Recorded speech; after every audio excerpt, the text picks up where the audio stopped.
Morning, good afternoon, good evening, everyone. Welcome to the stream. Can you hear me now?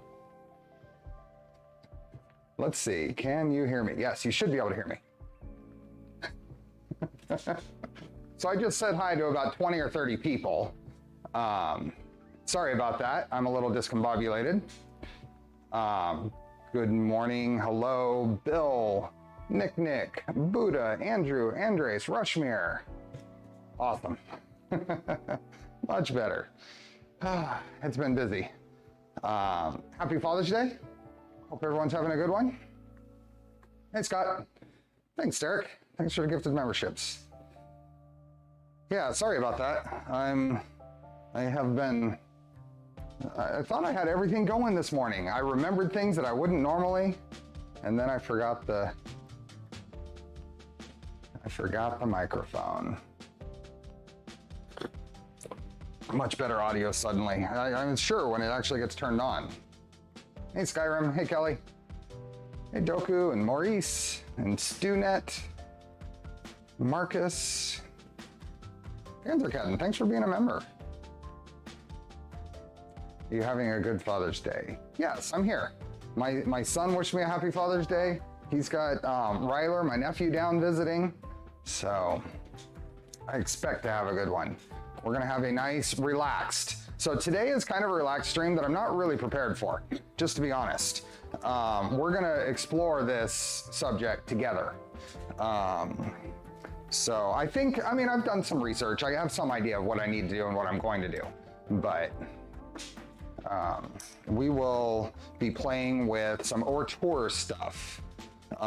They sent me a LaserMaster 3, if you remember, and we did a stream on it quite a number of months ago. And then the same company contacted me and said, hey, do you want to try out the 20-watt module for it? And I said, sure, let's give it a try, and we'll talk about that. We'll go over all the safety aspects, because I know this is a sensitive subject, as it should be. This is a tool that has its own set of concerns and considerations, and if you don't respect those, then you're going to get yourself in trouble. This is a machine that can cause blindness, so don't be lax. So such a bright cavernous space. Yeah, and I hope the echo isn't too bad. I hope the microphone cancels it out. I'm not sure what I'm going to do with my space, with my streaming space. It is really a challenge when I need to go get something that I don't have over here. So I feel like I need to move everything or nothing. Let me catch back up on stream.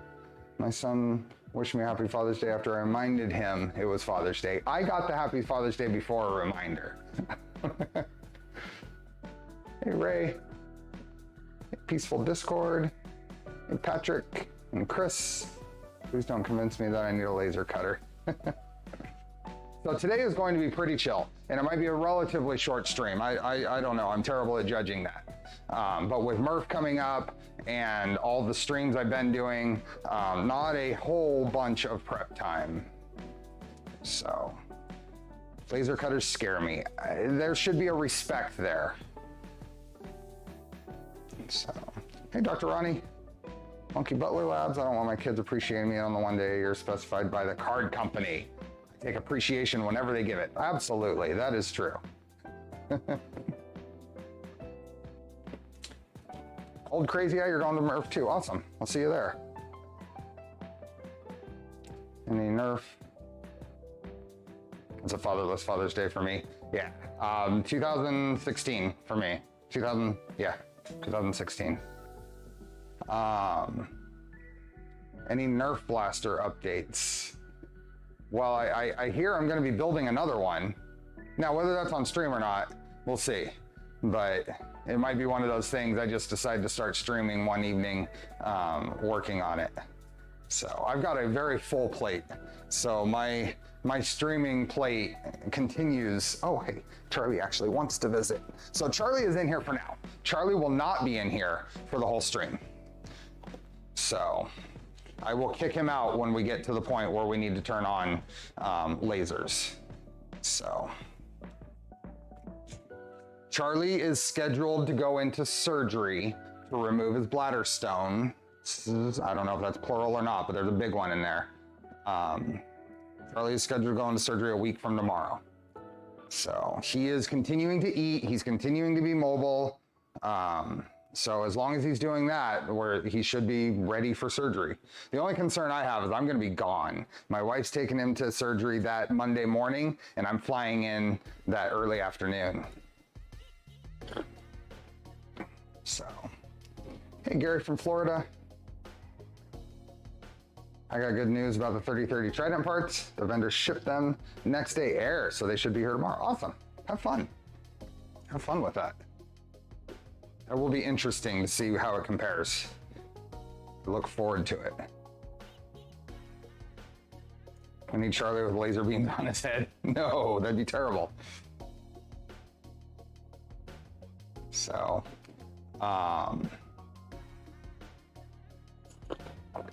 Charlie needs some junk food to gain a little weight. He does get treats. He does get treats. He loves his treats. Although he has a hard time finding them sometimes when they fall on the floor. Glad you got an enclosure for it. I hate that there are places selling unenclosed laser systems. Feels irresponsible not to have one. Yeah. So they did send me the Enclosure 2.0. We've been talking about sending it for a while, and this was an opportunity for them to send it on. So that's the first thing we're gonna do today, is we're gonna assemble the enclosure, and then we're gonna play with the laser as it is. I wanna try the LightBurn laser calibration test stuff and see if we can do maybe some cutting through 3mm plywood and see what that looks like on this laser, and then swap out the laser and try it on the other. I don't know how long that's gonna take. We'll see. Couple of comments last stream, you noticed I'm giving contacts a try. The contacts I have in my eyes right now are completely different from the ones I had. Was it Wednesday that we were in? Yeah, I think it was Wednesday stream with Pooch. I had what are called multifocal contacts in, and I couldn't really, the 4 to 6 foot range wasn't great. I was doing this and this to the screen. Right now I have monofocal, single focus, whatever, lenses. So my left eye, my dominant eye, has a contact for far, and my right eye has contact for close. It's not perfect, and I think some of that is I have to get used to it. So, but I'm really liking it. My eyes feel actually more relaxed than they have in a long time. So, I've never tried contacts before either, PF Dennis. And honestly, I've only been wearing glasses for about the last 10 years or so. They started out as just computer glasses. Oh, look at that. I'm liking that. Started out as just computer glasses, and then at some point, this latest visit, my computer glasses pretty much match my distance vision prescription. That's why I've been wearing them all the time. So the appeal to contacts to me were so I can wear sunglasses, non-prescription sunglasses, so I can wear the safety glasses here more easily. And so when I'm out working in the heat and stuff, I'm not sweating down onto my glasses. So, yeah. Maybe Photoshop of Charlie with a freaking laser on his head. I'm way back on chat. 20 watts should be fine for 3mm as long as you have a nozzle air. And I do have air assist. I don't know how great it is, but I have one. I have trifocals and need quad. Oops. Do you have a kilowatt or smart plug to compare the power draw of the laser before and after to see the difference in claimed optical and electrical power? I don't have the way to do that. So I'm gonna declare that we hit 200 likes on Wednesday's stream. I'm gonna declare that the weekday stream goal. And because the attendance is significantly less, as expected, it's not my normal time. So we're gonna try to continue our 300 goal today. Let's do this. Give Charlie some time and then set him down. Gary, thanks for the gift of membership. And they don't get foggy when stepping in or out of the building, exactly. I'm still behind. My wife has a condition that causes her to have chronic dry eyes. Let's say she can't wear contacts at all. I've been fortunate. They've been very comfortable for me so far. And I've gotten used to taking them out and putting them in relatively. Within a couple of tries, I can do it now. So I'm confident, or I'm encouraged that it will, I'm hoping that it works out. I go in for a follow-up just to check things out on Tuesday. So.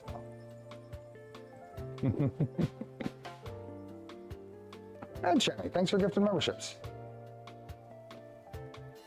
Let's see, did I miss anything there? Like I said, today is going to be a very relaxed, very, we might take a few side tracks. We're going to just kind of check this out, work through it, and see where it takes us. So I hope that's okay with everybody. Hey, Jeff. So how are you liking the Trident build with Pooch? I've been having a lot of fun with that. So, have fun on stream. I have to keep the kids entertained for a bit. Okay, Shammy, see ya. Digging the bike colors. Mine is also black and red. Oh, I forgot to put that out. That's my 2011 Villiers Gran Turismo. It works awesome. I've been riding it lately, at least once a week. Although I think I'm gonna miss this next week because of Murph. At least once a week for like the past 6 or 7 weeks. My friend and I have been riding, and 25 to 30 miles every ride. So I had intended to put that out with the other bikes. I clear out some of the garage before stream. So Lila's trying to play with Charlie. Here you go. A little more. There's Charlie. Let's see if he'll settle into his bed now. I'll put that on camera. Let's see here.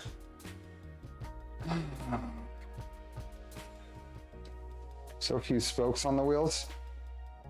Yeah, the rear is interesting. I guess that's this view. The rear wheel has, what is that, 7 groups of 3, but they're grouped up. And then the front wheel is only probably about the same number of spokes or less. It's been a nice bike. It's got, it's all campy and Richie. I had a local bike shop build it. You're running clipless pedals. Oh yeah. I use speed plates. I like speed plates because I like a lot of float.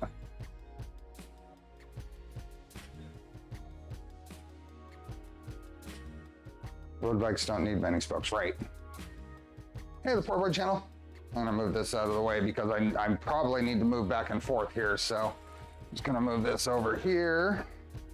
And let's get the enclosure. Let's put some few things away, and let's put it, can I get this, set this stuff on here. Some power for a little air assist. And let's set this whole thing. Yeah, this will set under here while we work on the, now I do have better protective lenses. Oh, Charlie did not want to stick on his bed. So these I just bought off of Amazon, but they're in the proper wavelength range. Hey, Stephen Poole. Haven't tried speed plays. I have SPDs, which is more common. Yeah, SPDs are really common. I tried them once and my knees hurt after only like a mile. So I switched to the speed plays. Dope. Let's drop everything. See, I think it shifted this a little bit. You blame who? Me? What do you blame me for?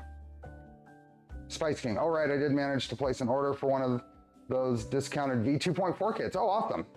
that came up on the Wednesday stream. Should be in the mail soon. Ordered printed parts with it. Awesome.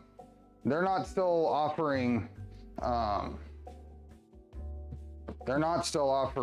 PLA parts, are they? When they first listed Voron kits, they were offering PLA parts. I think they stopped that though.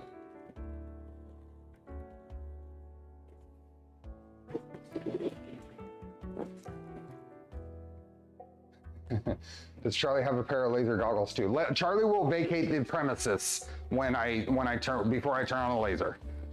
He's in here because we got a little bit of time checking out this enclosure before we get there. So I figure he can hang out with me until we turn on lasers.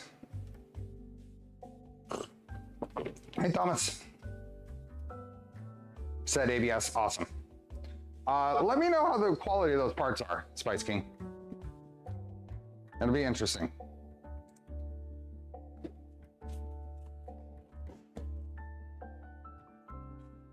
Matter Hackers 2.4 should be here today. Nice.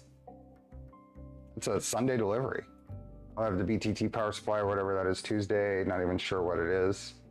Have a great stream. I'll check in at giveaway. I promised Laura I wouldn't stay here all day. Have a good one, Sean. Hey, Ballistic Tech. They offer ABS and CNC as add-ons. Okay. I've been using LightBurn since version 0.3, if I remember correctly. Oz and crew are awesome and have a great product. Yeah, I'd like to get more time playing with it, the different features. I've been able to figure out whatever I need so far. It's looking like we might get, here you go, Sean, if you get a chance before you take off completely. There's a little Charlie on camera. Got overhead here. Oh, okay, well, he decided that the litter box was more appealing for now. Hey, Polar Ted. Oh, it's an adapter part for 5-volt power between the controller board and Pi. That's there. Oh, that might not come with the Rev A kit that you bought. That's right. Okay, so this is the Ortur Enclosure 2.0. Fire enclosure for engraving machine.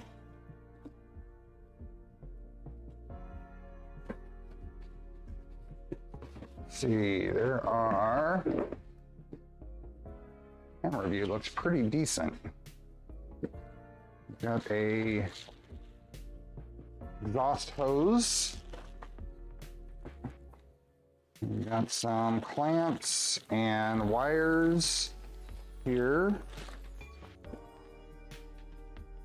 Hey, Kelvin. Hey, Ulrich. Lucky to have power today. We have 90 mile per hour winds ripped through the northeast Oklahoma last night. Wow, 200,000 without power. Oh, there's a little fan here. Now I'll probably end up using my inline fan and exhaust system. You gonna come up here, Charlie? And then I guess the outlet port. I'll join your Discord and post pictures of their printer parts when I get my hands on them. Awesome, that sounds good. The Discord link is in the description for anybody who doesn't know.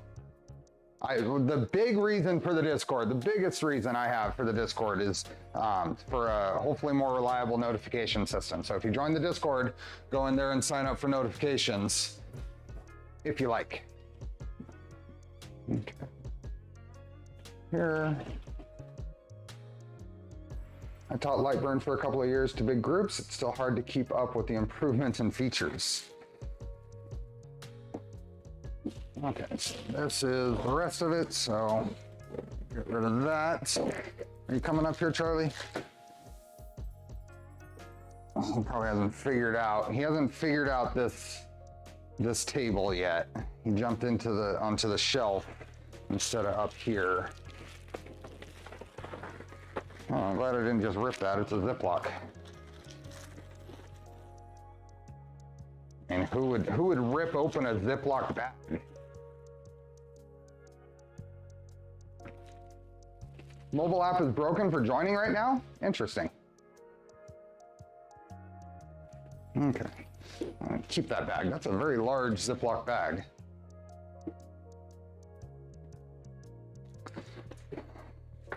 We've got bits and pieces and a manual. Here. Okay, I hope I can put the exhaust out either side.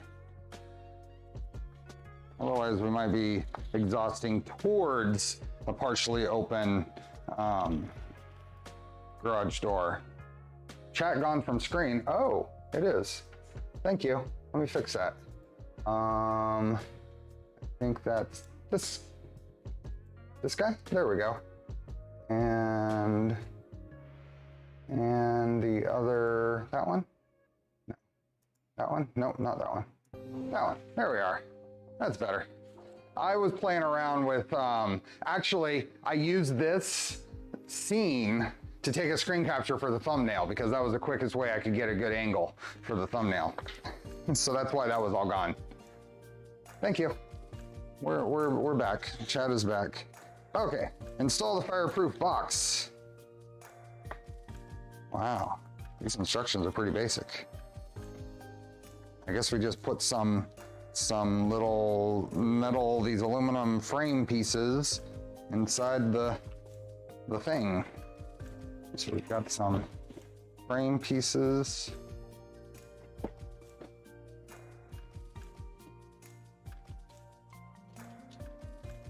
Which way is it? Let's go back here.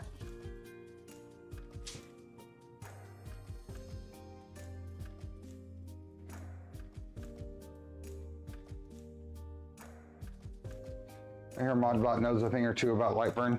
Yeah. He is who I asked for how to use the little test wizard in LightBurn, and he pointed me to a video he'd done for LightBurn. Here we go, buds were dying. I wonder why you didn't do that before. Once calibrated, it makes positioning a piece of cake. Yep.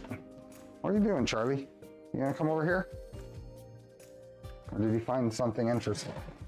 There you go. Come here. Come lay down. Let's give folks a little Charlie time.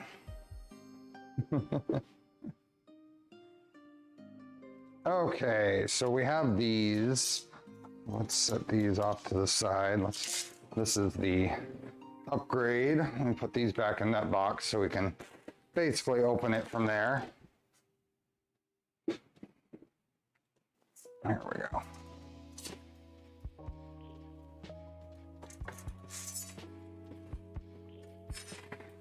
Oh, this is even a tie. Wow, fancy. Yeah, the enclosure.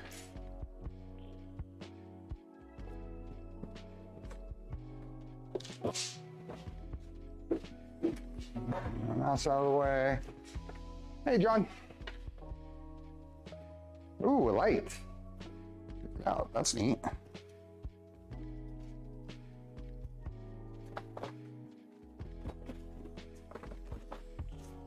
Okay, does this go? Oh, the exhaust only comes out this side. That's a bummer. So all of this. Oh, little clear.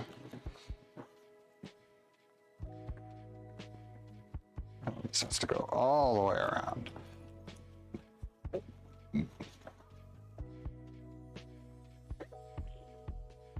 There we go. Okay, what does this say? I basically put one of these for the back. Let's see, the first one goes into the back. One of these.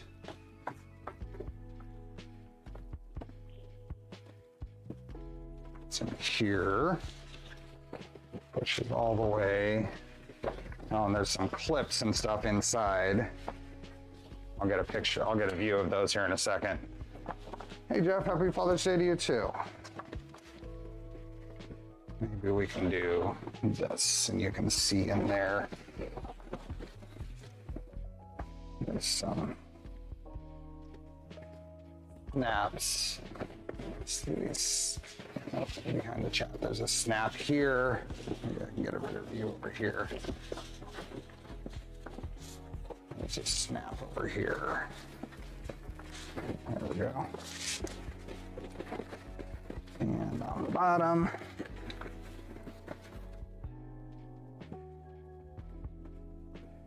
No. I may have to take these around multiple of these braces, but. D. Norris, welcome. How was camping? Where'd you go camping? What general area? Okay, so that is the back. What do we have next? We got the two sides, which are more of those.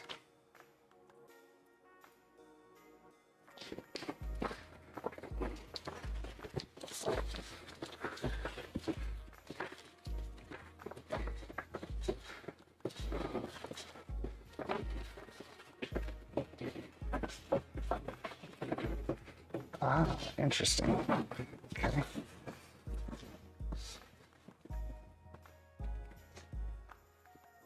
Make sure to get your temps right for the powder coating. Oh.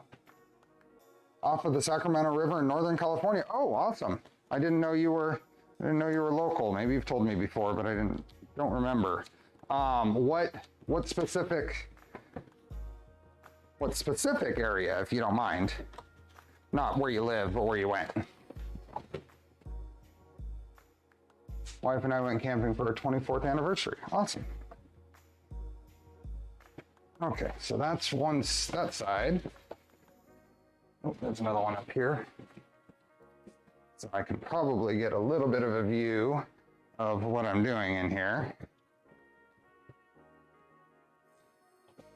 Yeah, see these clips are holding the pieces. I think this one needs to come off and go around both of these. By Corning, okay. Is that, shoot, I should know, I lived up there. The wooden bridge up there? I'm the one who always brings up Oroville Lake. Okay. Well, if you're familiar with the area, I grew up in Red Bluff, which is about 20 minutes north of Corning. We usually camp at the Hilton Inn. Woodson Bridge, that's it. That's what I was trying to remember. I was thinking Woodland, but Woodland is here closer to Sacramento. Woodson Bridge. Okay. So that goes in there like that. I've never camped at Woodson Bridge. I think it always felt like just too close to home. Okay, then we're gonna do the same thing over here.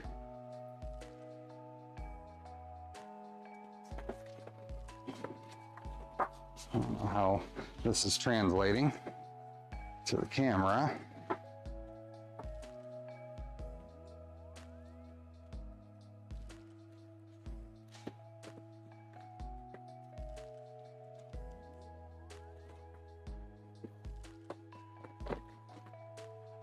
There we go. This will go in here. We'll unclip these.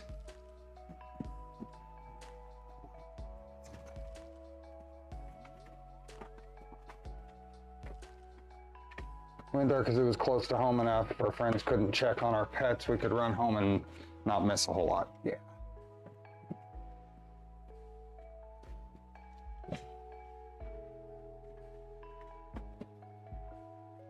I work in Woodland. Huh.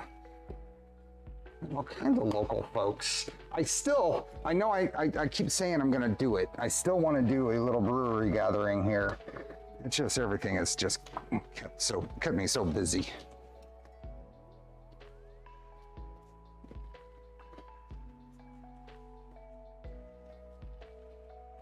Okay. Some structure there. Getting there. I can't close enough to home to get Wi-Fi. Hey, Jax.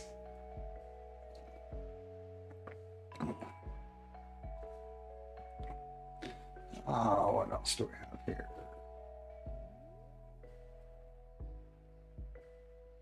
There's a lot of relatively local folks. That's awesome. Let's take this thing out. And what's next? So that's the two sides. Then we've got a short one going for the front, and then a brace for this top. Okay.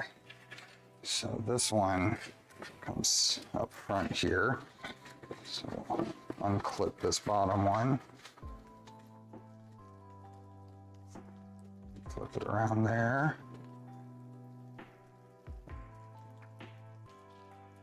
I haven't been disconnected from work for 10 years. This year we're going to Hawaii and I'm not taking a laptop. Awesome. Everybody should do that. Everybody should have an opportunity to do that anyway.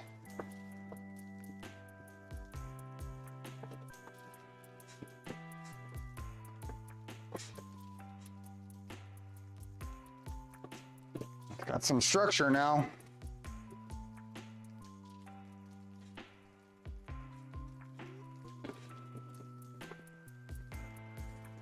Now we've got some ports on the side here that I think wires can go through.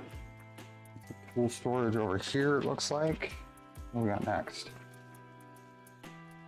Sorry, I was talking outside. Where's your co-star? Can't do the show without Vanna White. We will be back at it tomorrow. I think the plan is to make some close to finished progress tomorrow. I don't think we'll finish.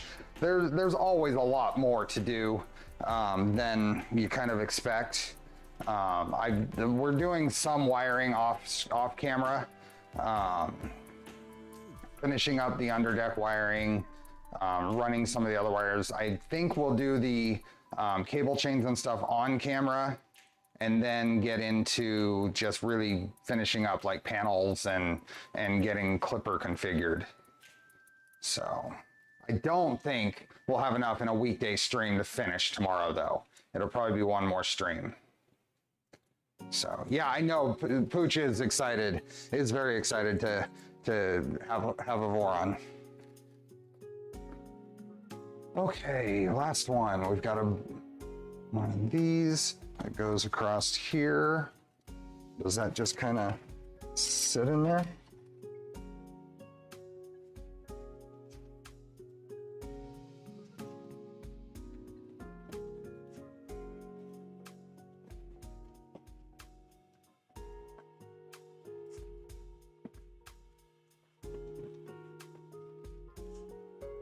Okay. So let's just go on top. There we go. And put it on top.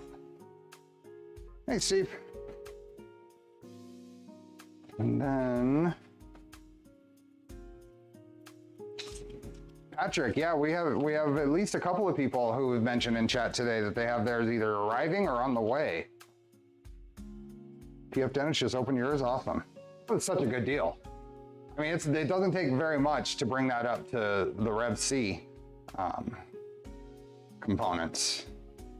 But there are two. There's one more of these. I don't know where it goes. Oh, it goes in the hinge, right up here. Okay. Goes right. There's a little. That's nice. There's a little Velcro on the end to hold it from extending too far.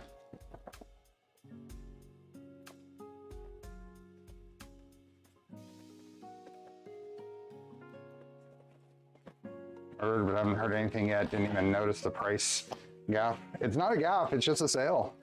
As far as I'm aware, it wasn't a mistake. That's all Rev A LDO kit stock. So I think those probably go like that. It's a little bit of a tight fit. I'd probably have these be at least a 1/4 inch shorter.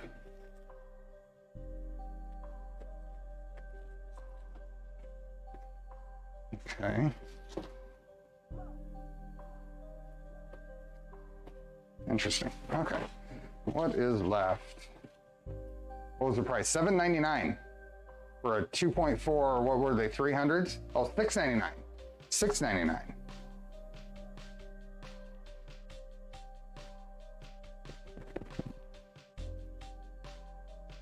Came with a stealth burner upgrade kit. Oh, really? Nice.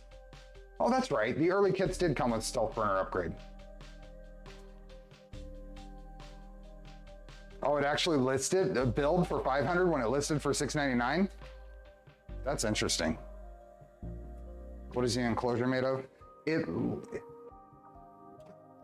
looks like it's kind of a vinyl outside, but let's see if I can get any bit of this texture on screen. Does anybody know what this stuff is? I don't know what it's called.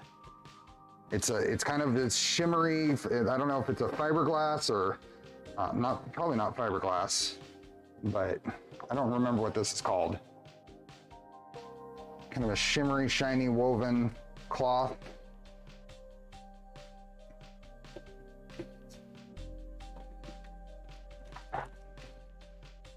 Nylon Cordura, asbestos, yes, it's asbestos.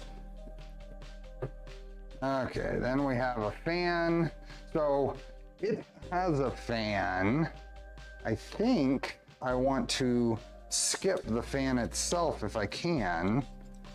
Maybe I'll install it because it might need it for the spacing for the screws, but I've got an inline fan that's going to exhaust from this. Oh, and then there's a light that's under there. I would imagine it's something that's fire resistant. Just talking about fire resistant, I do have on hand and close by a fire extinguisher. So we'll actually just set that over here. Talking about safety in this. Post my invoice details for the price air. Huh, interesting. Just in the Discord and stream chat. 538 with the printed parts. That is pretty nuts. Okay, we've got some fasteners. Trim a piece and test burn it. Not really concerned about fire. Can my kids get out of it? We've got wires, fasteners, and plugs. Oh my.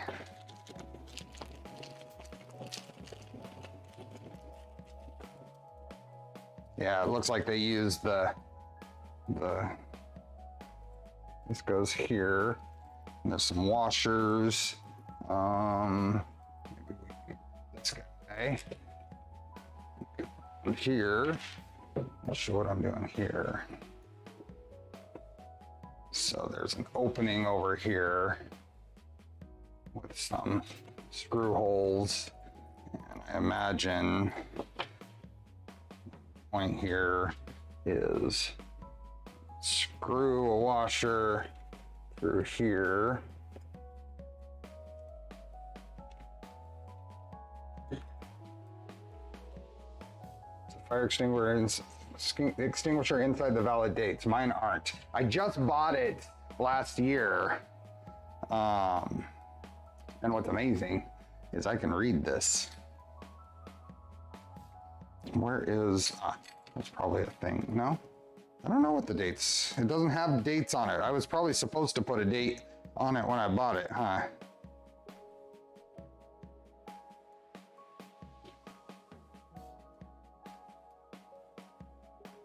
PF Dennis, thanks for the gifted memberships.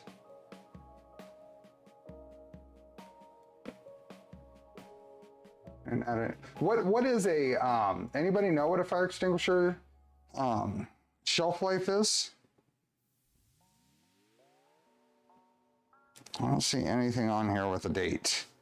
2021 is what there is a date. It's 2021, but it's just 2021.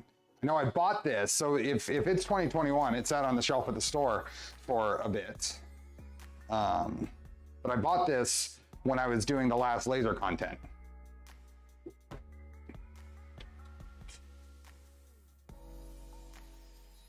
I see 10 years, I see 1 year. Is it really 1 year? Body material, liquid silicone glass fiber. I think it depends on the type. Hey, CCR. 1 year for BAC. Not only they're meant to be checked yearly, but can last many years. 600 deoxin cloth, maybe. Should be inspected every year. Check pressure on the valve. Oh, that's a good call. Pressure is okay. It's in the green. There. Might not focus, but you can see it's in the green. As long as it's under pressure, and occasionally tap it upside down to make sure the powder isn't down. Yearly, but they last a while. Need to have it inspected every year. I would rather buy one every year.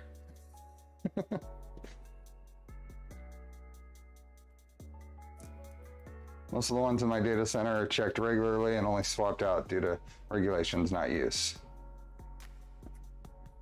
Hey, Timor.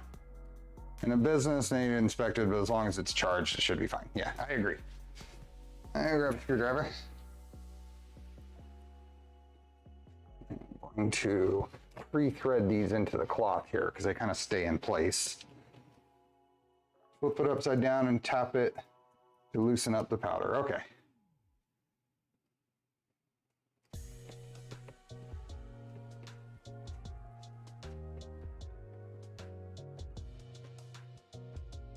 I make a decent crucible for my gas kiln.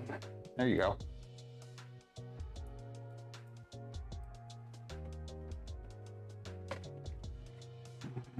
So then this goes on here. Oops, I think this goes that way. Oh, what do we got here? All the gifted memberships. Eclipse, thanks for the gifted memberships. So remember, I don't know if anybody caught last stream where I declared that June, as far as Steve Builds is concerned, June has 31 days. So we will be doing the Charlie's Angels stream on June 31st. The rest of the world may call it July 1st, but since I need a June stream, it's going to be June 31st.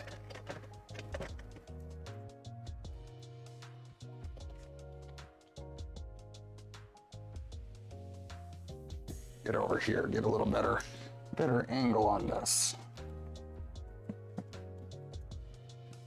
Wow, let's move this over here. 145, 155 watching. We're ramping up. This is also, we'll see, it'll be interesting. Hey, Dr. Dave. That is all there is to that. Yeah, it's June 31st. Don't think about it too much. Was that a 10 watt laser initially? It is a 10 watt laser. And we're gonna run it at 10 watts for a bit. We're gonna do some, I'm hoping to do some tests at 10 watts. Thanks, Patrick. Missed out donating on the live blackout stream. That was interesting, and I still don't know what causes it, but I'm hoping I've mitigated it being live anyway, or public. Okay. We call it Canada Day here in Canada. I'm really excited for MRRF. I finally got to meet friends I haven't met in person that I've known for years. Yes, these events are always so fun. I'm looking forward to it. Steve on speed at 1.5 times speed. Okay, so I got that. And then we got the light. Let's put the light in. How do we, it just goes underneath here. Let's see. There are two things here, and this would indicate the light goes this way. So this goes up in here, apparently, right? Let's see if we can get this. There we go. I considered a laser. The only thing pushed my attention was the wiring you do on panels from time to time. They aren't big enough for the panel, for wing and offset. Let's see, what else am I missing? Hey, Danny. Hey, BBs. Hey, Ronald. Okay, so that goes there, and then on the other side, I think I just kind of push this through. Oops. First time last night, I thought I might actually have a problem. Just thought the windows would blow in. Straight line winds are so strong. Yeah. Okay, so that goes like that. Wire hanging out over here.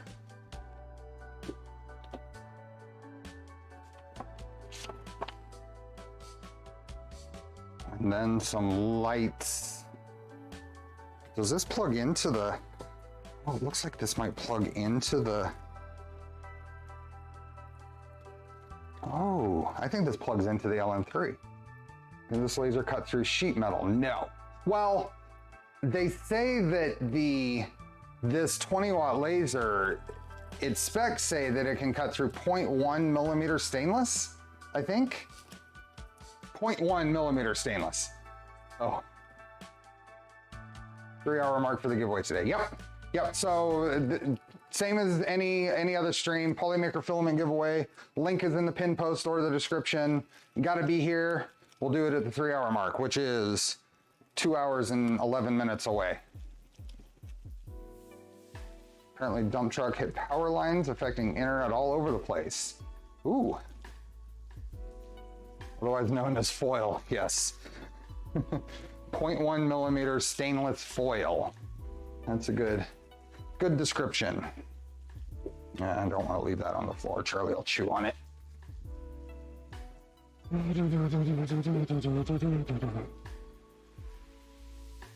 What is today's temperature supposed to be? Oh, it's only 74 right now. It got up to 90 something yesterday. Wires here, unwrapping. Hi, Ken.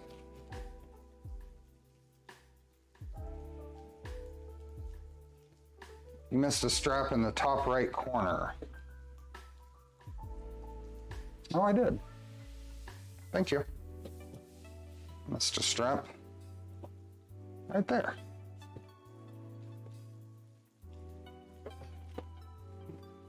This up and over. There we go. Thank you. Any others missed? No?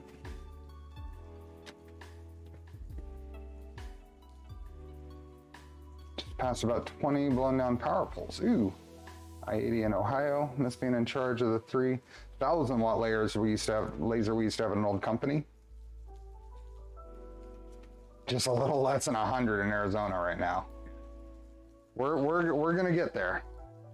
We are going to get there.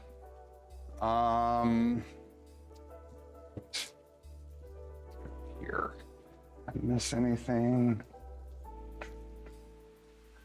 Okay. Mid-80s here. Yeah, I don't know what the prediction for today is in this area. Probably mid-80s. Midlife chaos. Happy Father's Day to you too. Okay, and then I guess we just run a bunch of things. These are labeled light and fan. This is labeled light and fan. Just this. Oh, and this is a power switch for the main power. I think that extends out the side, I'm guessing.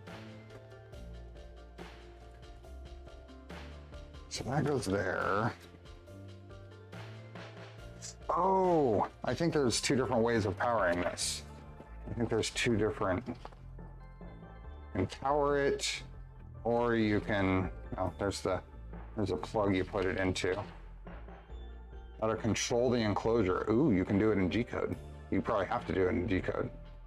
And okay, so this other wiring is for other machines. So this wiring with the plug is for other machines. If you don't have the or the LaserMaster 3. So this stuff, the switch and this are not needed for this application, this install. This goes here, but how does that plug into both? It's got that's got a longer wire on it. Does this mean it could burn a PCB copper layer? It's normally just, I have no idea.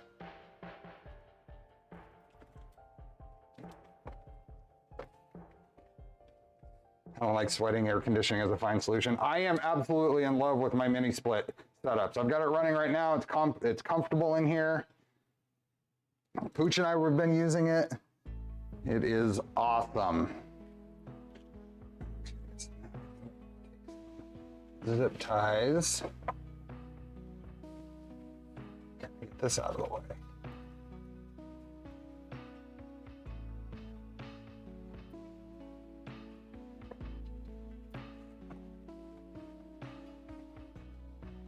Just gonna loosely zip tie these.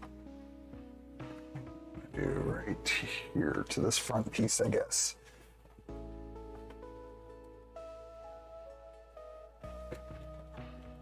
I'm working on, and I just ordered a 10 by 12 shed for my backyard, and the plan is to do a mini split in it as well. Hey, Daniel.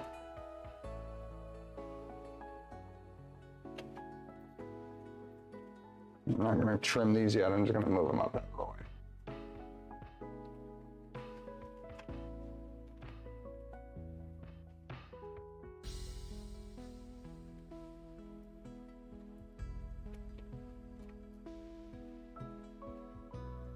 I think that just goes here. Yeah, that's.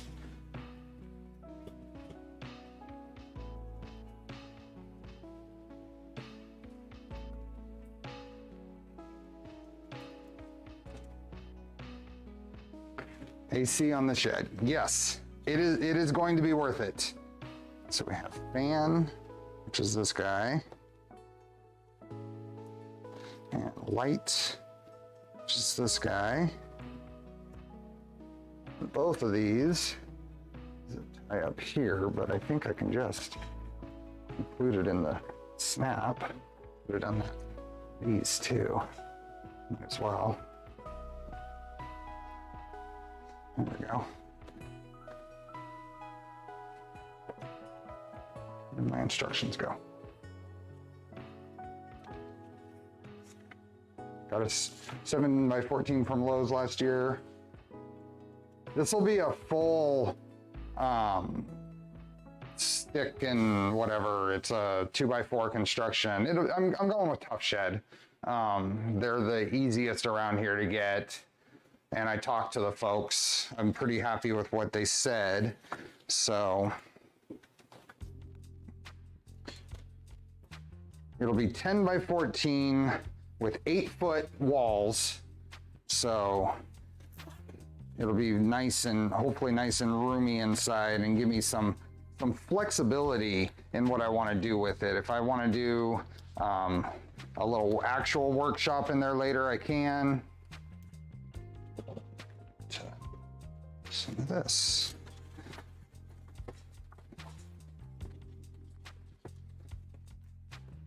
So practically a mini barn. Yeah, 10 by 12 is the largest I can go without a permit. And it's also about the largest I can fit in my tiny yard. I got a very small yard. Okay, so that should be it. This plug will go into the laser. Got some spring clips for the hoses. Not that.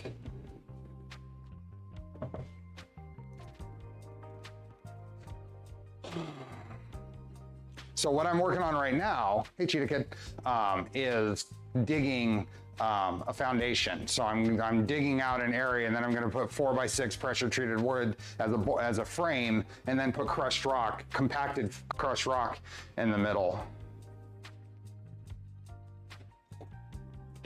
I got my 12x10 from Costco, much better price than Tough Shed. Were you able to completely customize it though? Because I've done quite a few customizations on it.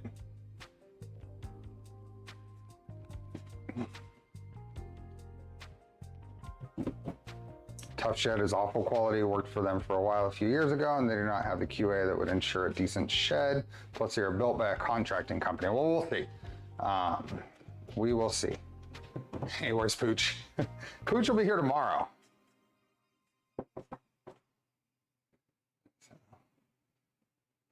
The problem is you either have Home Depot and Lowe's or Tough Shed, or a significant cost increase to anything custom in the area.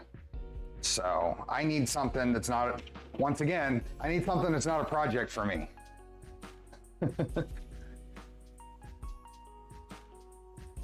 Okay, let's see how the machine fits in there.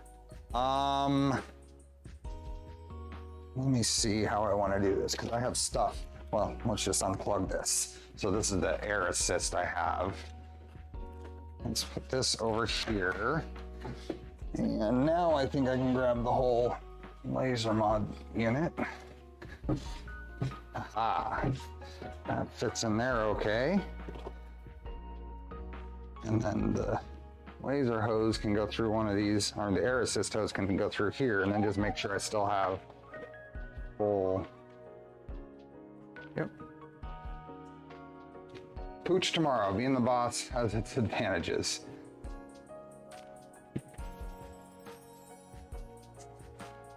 Okay.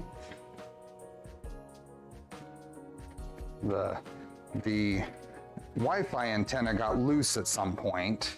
I don't know why, but we're replacing this whole section, so hopefully we'll get that taken care of. And then this guy, we'll plug in right here. Plug that in. It should plug in right there. Maybe it goes up. There we go. That plugs in right there. Rubbermaid makes a nice one for around 12 to 1500. I have a laser only 5 watt, besides I got a big frame, almost a meter square. So even with the 5 watt laser, I was able to cut through like the 3mm ABS panels and 3mm opaque, the black matte acrylic panels. It just takes more passes.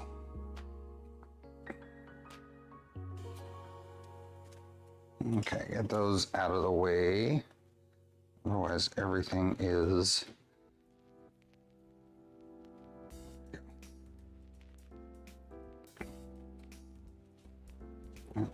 I might want to put something to keep these in place.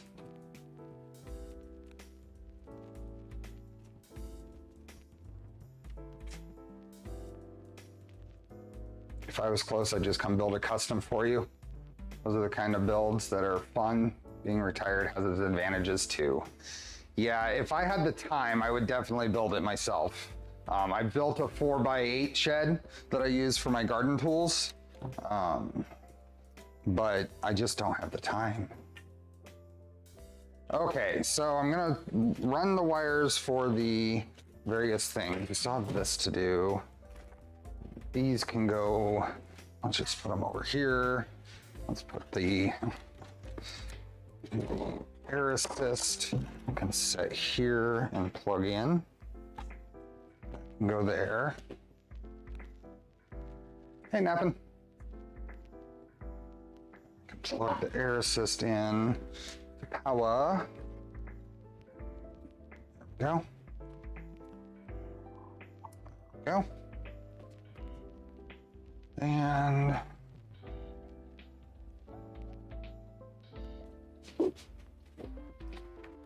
got USB. This is the wrong USB cable. The one weird thing about this LaserMaster is it uses an A to A USB cable, which is kind of dumb.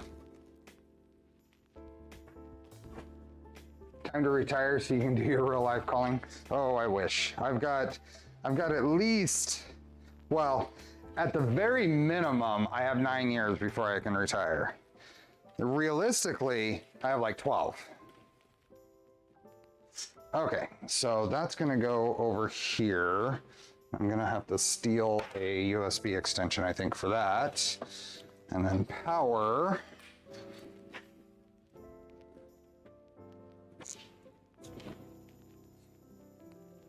A to A is a very annoying choice. It is, I agree. It is dumb. Let's plug power in over here.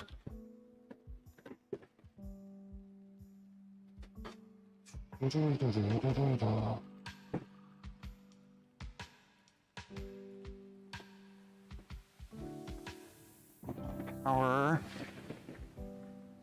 I would, if it was feasible, I would retire today. It's not feasible. So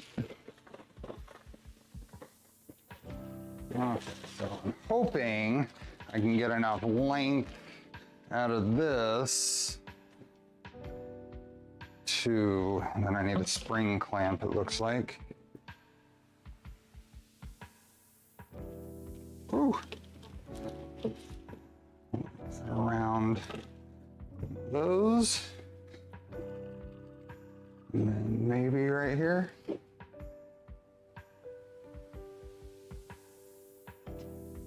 Right there. This is gonna go on here.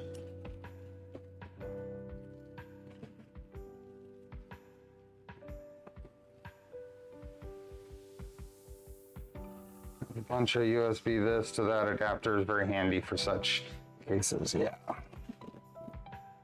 And I think expand this. Let's see if we can get this.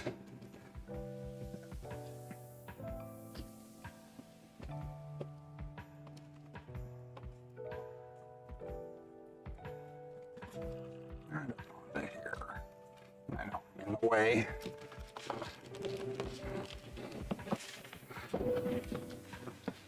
There we go. So that's on there. We're gonna point this back that way.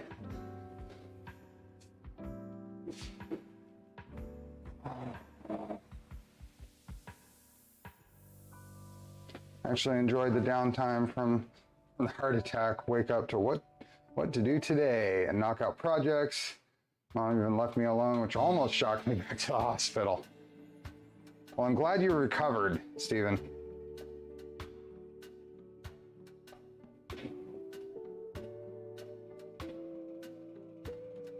Okay, so that's there. And then I have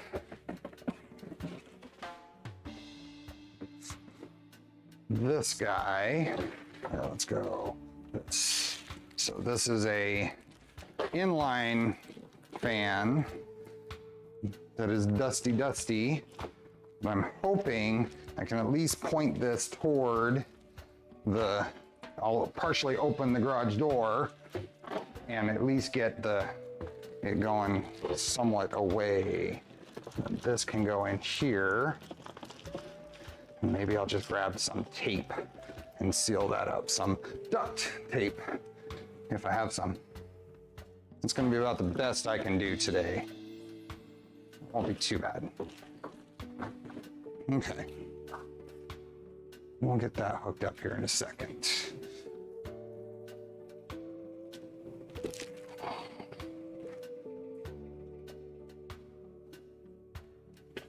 Give it at least one fan. I have two fans here. There's one inside and one outside. Can I reach my USB hub?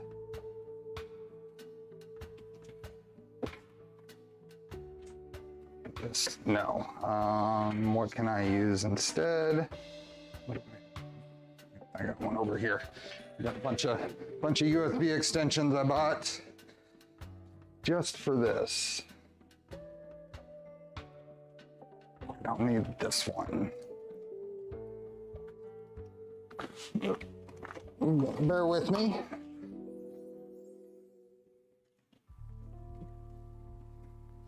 What a tangled mess. Okay. Now,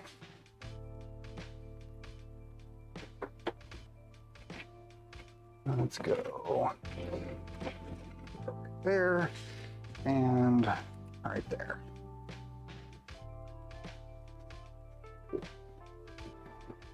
Okay. Wait for the lights to come back on.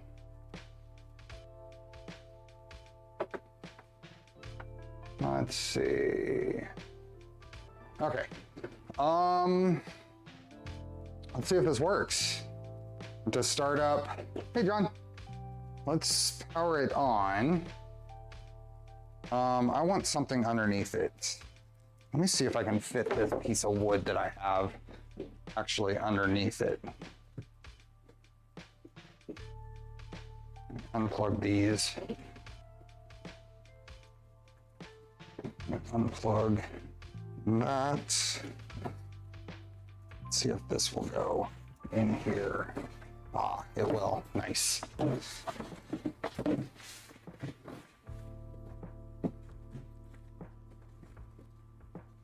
That makes me feel better. I'm not gonna accidentally fry the enclosure. Put all this stuff back in.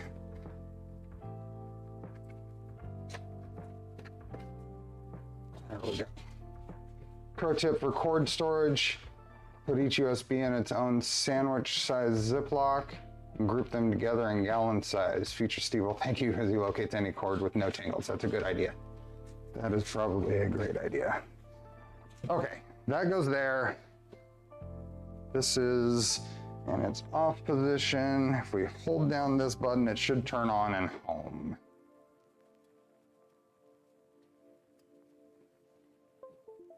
And it might home. Yep, there it goes. It is homing. Now this machine does have sensorless homing.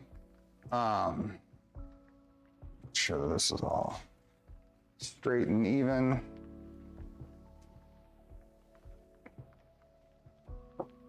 $20 inserts. Imagine what the maybe $1,000,000 watt laser weapon is like. Okay, so that is homed. Let's see if we can get LightBurn to start up. You hit on it. I expected a Windows startup sound. Check mirror alignment. Yeah.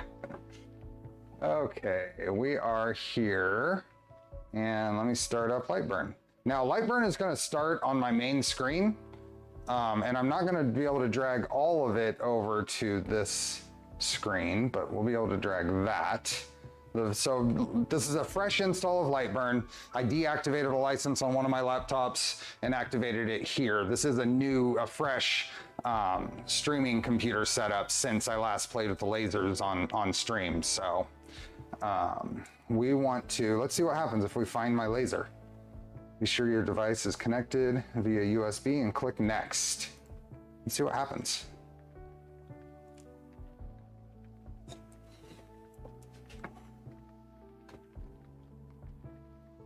Scanning for connected devices. Hey, there we are.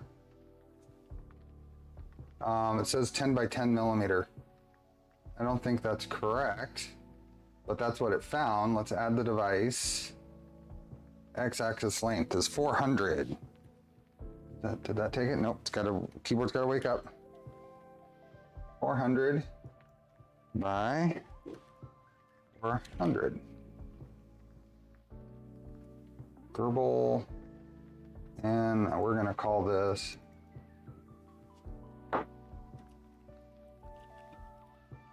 Laser Master 3. Next, where is the origin of your laser? Front left, yep. Auto home your laser on startup. That's fine. This does. Next. You're done. Here's a summary. Click finish. Okay. So that is there. Now I can drag the main LightBurn window over here. Here we are. Okay. So now if I go to the actually, oh, where's camera control? No, I want move. Where's the move? Let's go window. I want to turn on move. So move, and I should be able to move this manually and then home, but it's not seeing it. Why isn't it seeing it? It's a console. Waiting for connection. It's not connected. Oh, it was COM1. Isn't that what it said on devices? What do we got? Edit. Next. Next. Maybe it was COM5. COM5. It's not connecting. Oh, there it goes. Now it's connecting. I thought it said, oh, COM11. COM1 there. We can confirm here. Let's go to device manager, and yeah, we have a USB serial device on COM5. So that's what we wanted. And it appears to be, do this again and go home. Come on, why aren't you homing? Home. Port failed to open, already in use. So this is the problem, isn't it? X $sign to redo that and then home. Or is it $X? I don't know what I'm doing.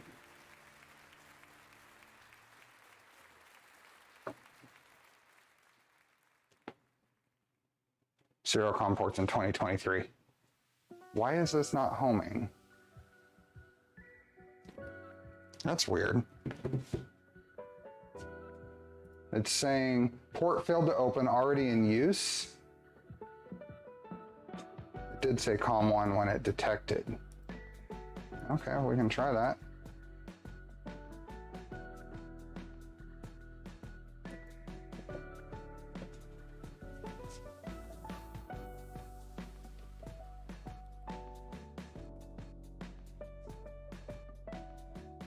I said COM1 as well. I did too. You're right. But it's not connecting. It's not connecting on COM1. Is the laser unlocked? Some have a security key. Yeah, it's unlocked. There's an emergency stop button. Did you look in device man? We had this problem last time. But every time I use Gerbil program, once it's connected once, it doesn't hang up and doesn't let it reconnect. Just go into device manager, advanced properties, and change it to COM1. Apex peppers. Unplug and plug again. We shouldn't have to do that. As soon as I go to COM5, it connects. As soon as I go to COM5, see, it connects and homes. Now, can I just move this? Yeah, it's not. Anytime I try to do something now, port failed to open, already in use. Okay, let's see, what is going on? We're at the latest version of LightBurn. Let's bring up, we're on LightBurn. Let's bring up this is the Ortur, oops. Ortur Laser Master product page. Let's see if there's any info here. Are there 2 instances of LightBurn? No, just one.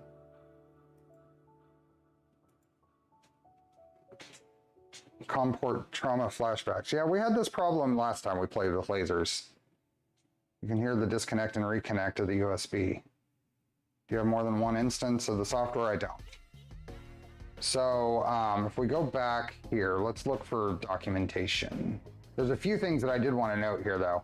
We go through, this is all talking about things, but this precision, this bit of info here, the focal spot is 0.05 by 0.1 millimeters. So it's a rectangular focal point on the 10 watt laser. The 20 watt says it's 0.08 squared.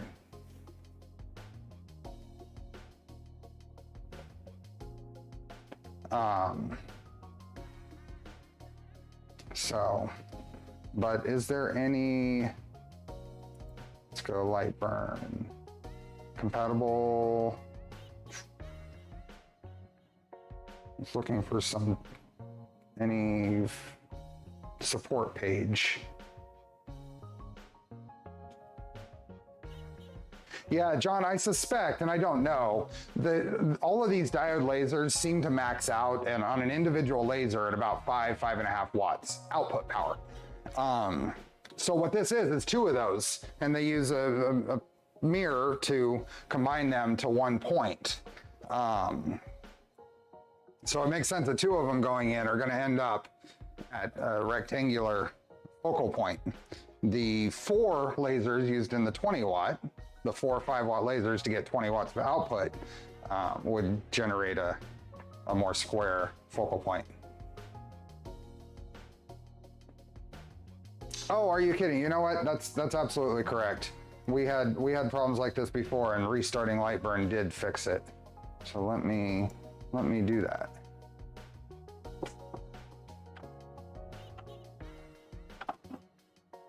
Now will it let me move? Yep. Thanks, are you kidding? That's simple. Reboot, in this case, LightBurn. And that is exactly what at one point we had to do on previously. So now if I use the move controls, okay. Well, now it failed. What is going on? It just let me move, and now it's stopping.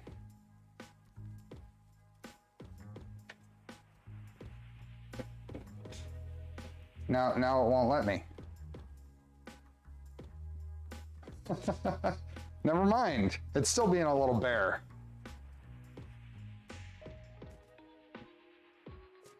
It's still being a little bear. It is. You are seeing a. Are you seeing a blinking green and amber? Oh, there it is. It's. Let me try. Reboot the PC. Yeah, no, that's not happening. I'm not restarting the stream.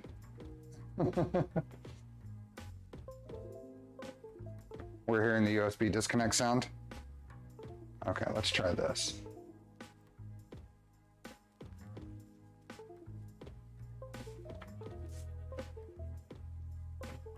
I can hear that too. Oh, now it's coming back online. Select to choose what happens.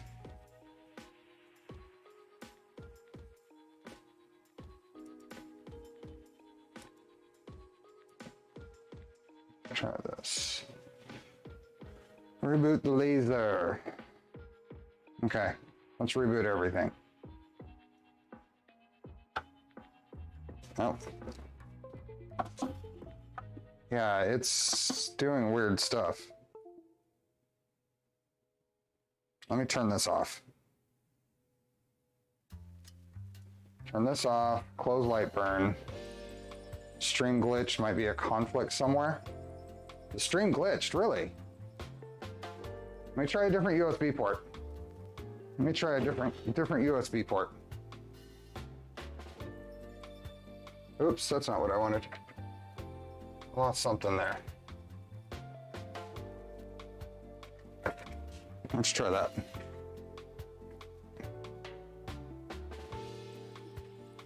You didn't see a glitch? Looks like laser is hitting bottom rail when homing. It's supposed to. It's sensorless homing. You're a brave man running LightBurn on same PC you're streaming from.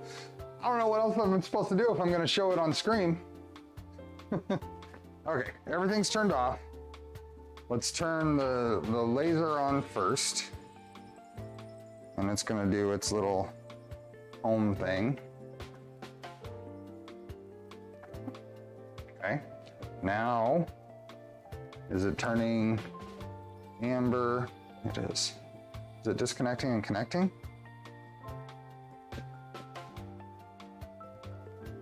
Let's start up LightBurn and see what happens. Start up LightBurn. It homed. Says it's okay. Now it's moving. Moving. Okay. It's moving around now when I tell it to. I tell it to home, it's homing. Okay. We're looking better now. Everything's saying okay. Oops. And you don't really see the console if I do this. Is it better? There. Now you can see the console at least. The switching from end stop to sensorless require changing jumpers on the main board. Are you talking on a printer? Often it does, Dougal. It depends on your controller. You could use HDMI capture or even remote desktop VNC to use another computer for LightBurn. Oh, that's an idea.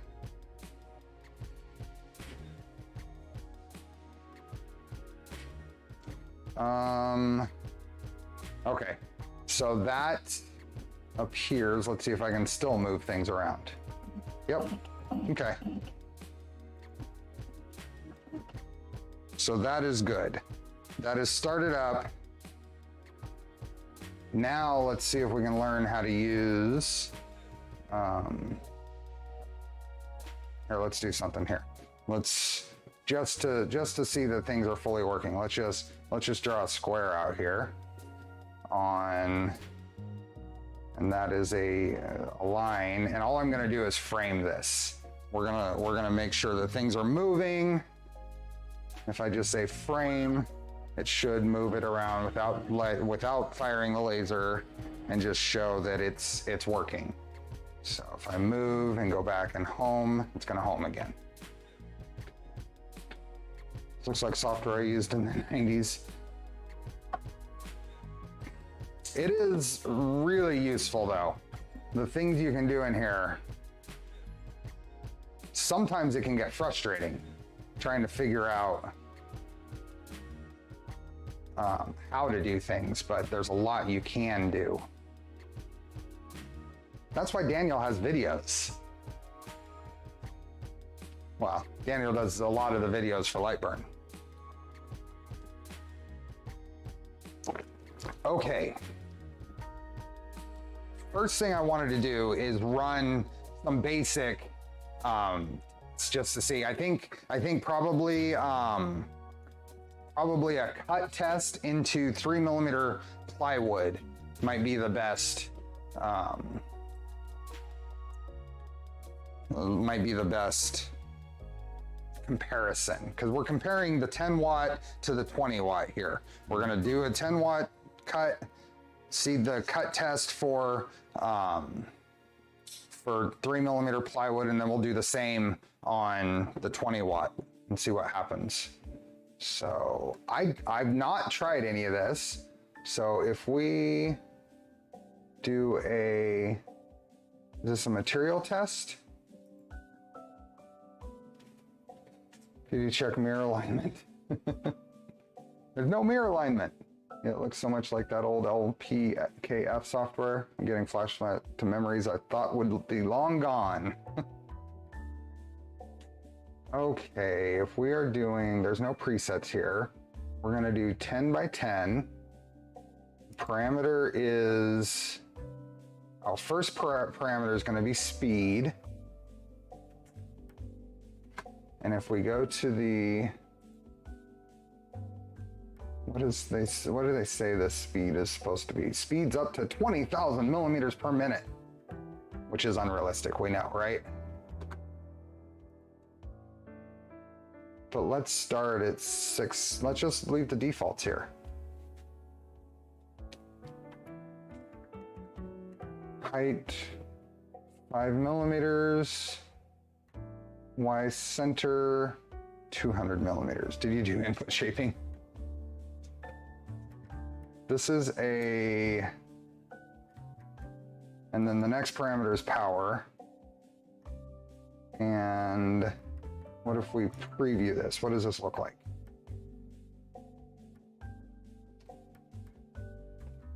Okay. Does that look about right?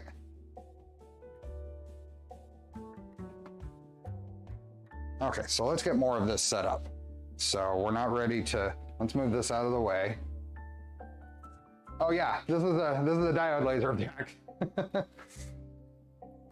I have a little surface that we will cut on. So that's this guy, a little honeycomb surface. We're gonna raise the diode. So we're gonna do that. And then I have some 3 millimeter plywood packet of material.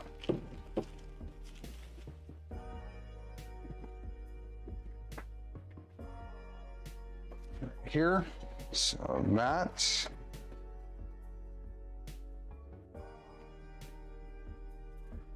And then we will move this, oops. It's gonna move over because otherwise it gets in the way. So this goes here, and then there's a little lever on the module down for the focal distance. That's that. Hey, R3D Remy. Happy Father's Day. Okay. So I'm not gonna play that. We're just gonna say, okay. Let's frame it. Let's see where that's gonna be. Ooh. So that was a case of, I need to be home. Okay, let's just manually home it. Now let's frame it. Ah, okay. So it's going to start at, or at the not absolute coordinates. It's going to start at the head position. So if I wanted to do this from here, I just frame that right there, and it's going to do it in this corner of the piece. That's perfect. That's what we want to do. So let's give this a try, which means a few things. I need to kick Charlie out. I need to close this up, open the garage door partially, and get the exhaust pointing in that direction. So I assume it's using a wedge mirror for 2 LEDs. Where did I see a picture of that? Was that on the, where's my mouse? Ah, yeah. So there's on this particular one, this is the 10 watt, there's a laser pointing down and then a laser coming from the side. There was a picture I saw, let's try this. It was on Amazon, of all places, because I couldn't find 20 watt laser module. If we go down here, this is the guy here. This is not cheap. But this is also temporarily out of stock, so I don't know what the actual price is. But if we go to these pictures here, you can see this one. That's a good indication of what this inside is supposed to look like. So that's the indicator of what this is supposed to look like. The 20 watt. So anyway, now back to, that's LightBurn's page. Okay, let me get Charlie out. Even though he's sleeping nice and sound, I'm gonna kick him out, which means taking his food with him. And yep, here we go, kitty. Okay, let me put you in the capable hands of Dancing Max, and I'll be right back.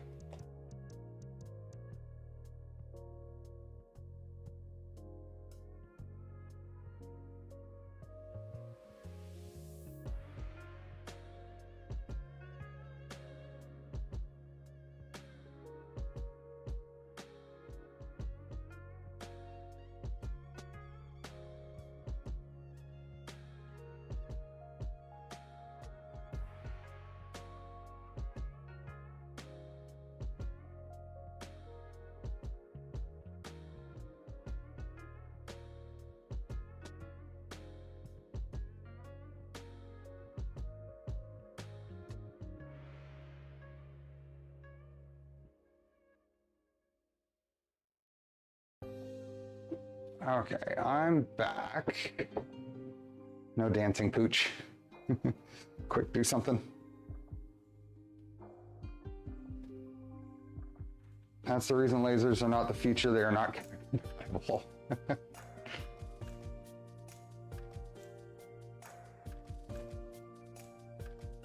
Okay, let me see if I can open this door partially.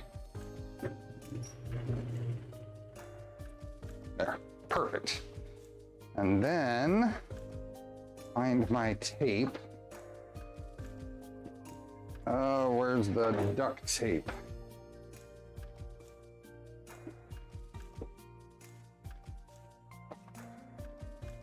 Let's see if it's over here. No. Duct tape somewhere.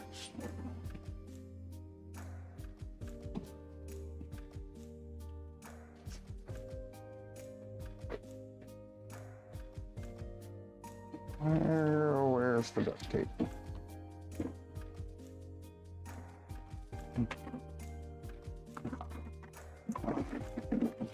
That's where the duct tape should be. Not there. Okay, well, we'll just tape it. Tape it, tape it.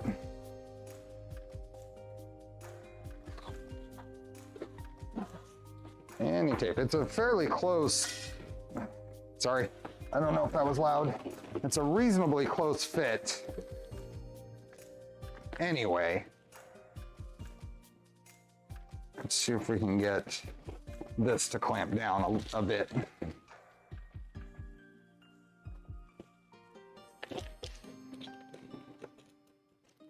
And what do we got? We finally got the neutron laser figured out as well. Where did you get the 20-watt laser head? One of Ortur's resellers sent it to me. The same company that sent me the Laser Master 3. Oh, awesome. This is clamping down enough to clamp onto the other hose. So I will do that and then put a layer of tape around it just to make sure. Yeah, nice. Very nice. Just make sure it doesn't pull apart. What surface are you cutting on? That's just a honeycomb surface that I bought off Amazon.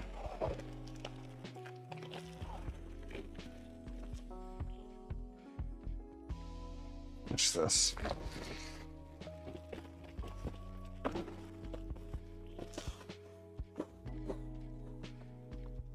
This will be good enough. Not pretty, but it will work. Now I'm gonna pull this as far as I can so I can get this as close as I can, and then I gotta figure out how I'm gonna power it. This is one nice thing about being in this garage, that I can just grab the various things and plug in the various places.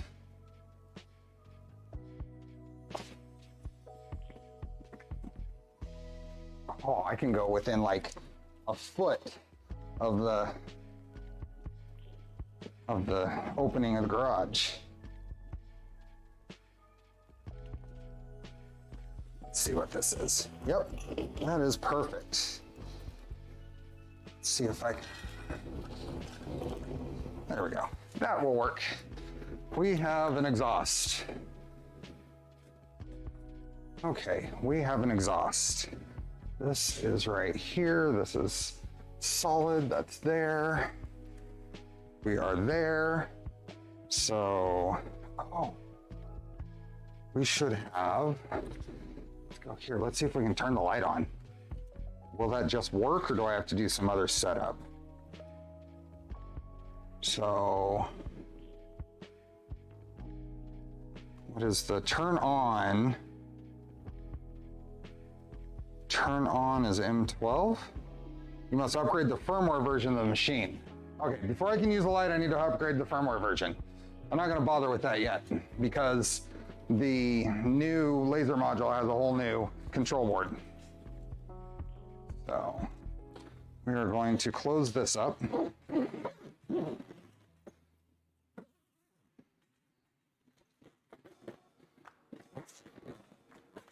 There we go. And we can see through there, and you can probably actually see that. Okay, and then I have, this stuff is out of the way, that's good. I have glasses, better glasses than what it comes with. And this is one of the reasons contacts are nice. Reality says you don't need that cover. Okay, I have my eye protection on. If we do a frame here again, it's gonna do that in the area. And now I think we're just gonna start it. So let's start it, let's see what happens.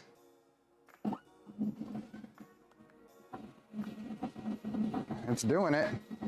It is not very, it is not actually marking the letters. Let's see what happens here.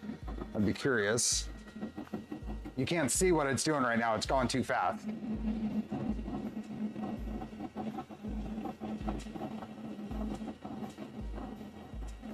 I didn't level the bed. You're right. It's theoretically marking all of the text, but it's going far too fast for the power output to actually, oh, what happened?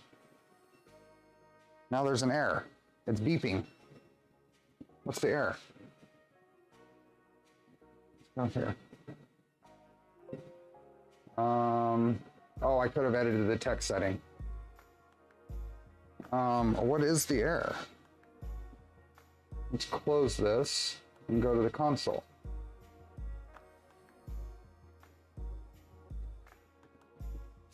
Is the laser focused? Yeah, I set the focus. I set the focus. This, let's stop. G-code locked out during alarm or jog state. So now what is that? The $X that we need to unlock it. And now we should be able to move. Yep, so it moves. So let's go back to, it has detected a shock. Yeah, it was moving way too fast for that text. So let's go back to the material test and let's edit these text settings. Speed, I think is 6,000 is way too much. Let's go 1,000. Oh, and it was only 20% power. So let's go 75. Told you it needed input shaping. You know what I love about these types of things? A catastrophic issue where you need to hit the E-stop, it's contained in the bag. Well, you're right. You can't actually hit the E-stop here. That is definitely a good observation. Number of passes, 1. Let's just slow that down and see what happens. Oh, and I need to turn the air assist on. I don't know if that's going to be audible. Well, let's go and say, okay. And what is this material settings? That's fine. That should vary with these settings here. Let's go. I don't think we're ever gonna hit that max. Let's take it to 12,000 millimeters per minute. And let me get in here and reposition it for the corner of the workpiece. And then frame it, make sure, oh, what in the world just happened there? Why is it absolute?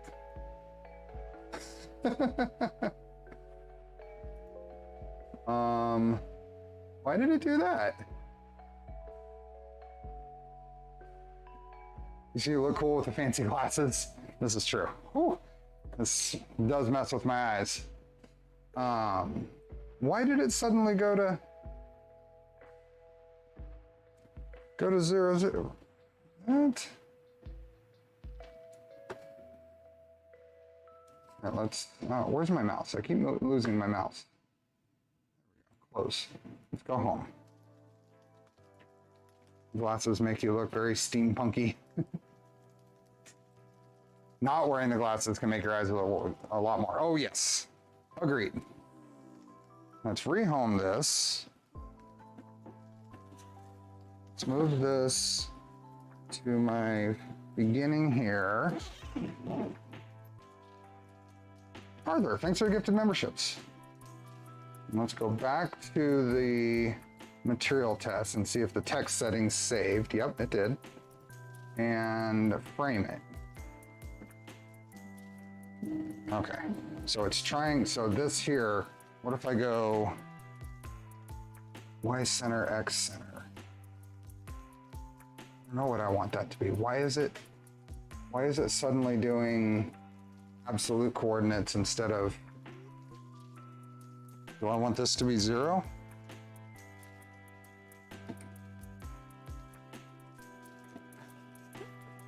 Move this back to where I want it to start. And frame it here. Nope, it's out of range. Okay. That's for acknowledging and practicing safety. Love that you don't ignore it. If I'm gonna do a stream like this, Arthur, thank you for that. If I'm gonna do a stream like this, it is very important to me to make sure that we make everybody aware that this isn't a toy. This is just like a table saw in your garage requires its own set of considerations, safety considerations. I know I've been bitten by a table saw. So this is a very useful tool, but don't get lax on the safety part. So, why is this suddenly not using absolute or relative coordinates? Oh, I know why. Okay, so if I close this and come over here and say current position, and current position is going to be this bottom corner of the, do you have a saw stop on? No, but at some point I'm gonna buy a saw stop saw. Right now I have a DeWalt contractor saw. But yeah, okay, so I'm hoping setting this, and Chad is in the way there. Down here, it was set to absolute coordinates and the top corner or whatever. If we say current position, bottom corner, now if we go to put this in here, and we have to open it back up. So if we go to here and go $X, this will reset it and get us back into an okay state. And then if we go back to the material test, and I want this, okay, so those don't matter. So now if we frame this, I think you can see that. There we go. Okay, that's what we needed. That's what we needed. So now with the new settings, oops, this went back to 18. So let's go 12. Okay, let me put the goggles on, and let's turn this up a bit. A nice Grizzly cabinet saw about 2 years ago. It has been pretty sweet. Highly recommended if you have the budget and can justify it. And isn't the stop patent about to open up, or they're talking about opening it up? I saw some video on that, but I don't remember what the thing was. So right there, we should try starting now. So I'm gonna start this. And it didn't start. Why didn't it? Oh, that might be out of bounds due to overscan settings. Yes, I'm gonna continue anyway. Okay, now it's cutting. Who's that? Hey, Michael. Now one thing the orange glasses does is it's very hard to read the names in chat right now. Yeah. Oh, there we go. I can read it now. It's burning to the point I can read it.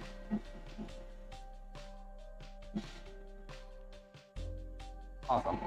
So it's burning in the labels, the text and the values. I don't know if you can, I mean, you can see it moving there. At a certain point, we'll see about getting a camera in there. Because I've got some openings I can shove a cable through. Steve, what the fuck are you doing? It burns, it burns. Now I can smell a little bit of, oh, that's because I didn't actually close this. I didn't close the zipper.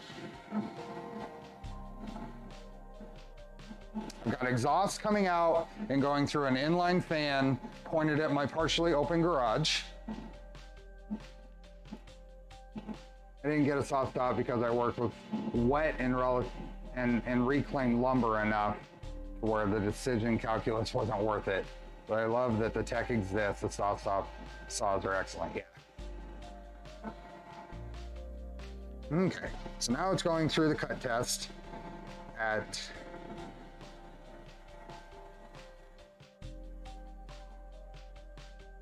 600. Now, so many of these are not even going to be visible. I think we probably need to go even slower on this one. And I wonder if we'll end up airing out at some point as it speeds up.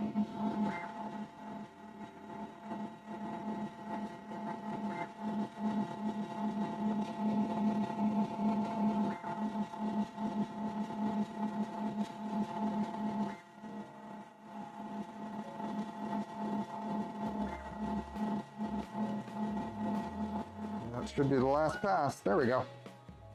It's loud. Really? You're able to hear it? It's not very loud to me. Okay, these can come off when my eyes adjust. I think it's just the mic.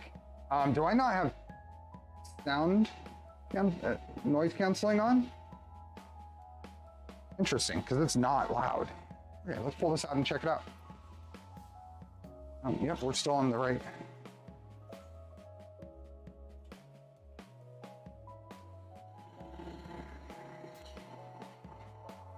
Yeah, that's doing a good job. I can just barely smell. This out of the way and see if any of these made it through. No, none of them made it through. This is what we did.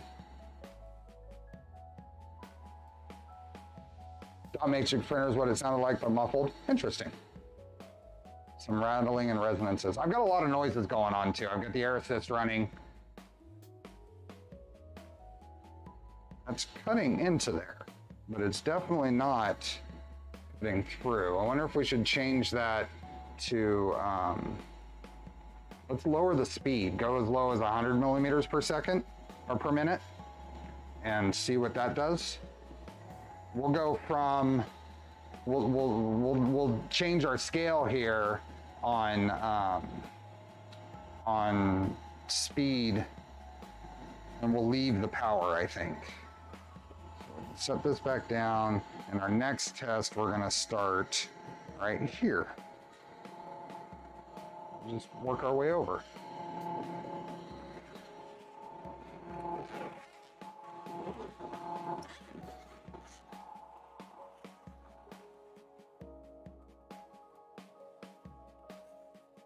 So let's go back to the test, and we're gonna start our speed here at 100. We're gonna max out at that 600 because we didn't even cut through at 600.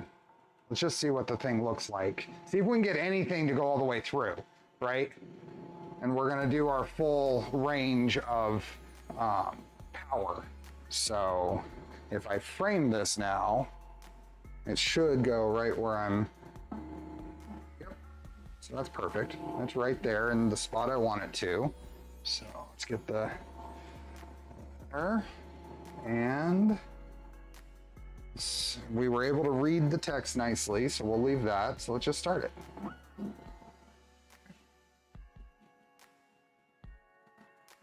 I got water around here now. Out of coffee, onto water.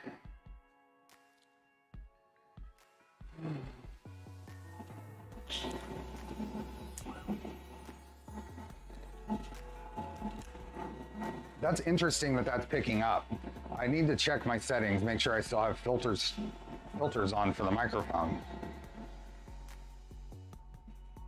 Would expect to.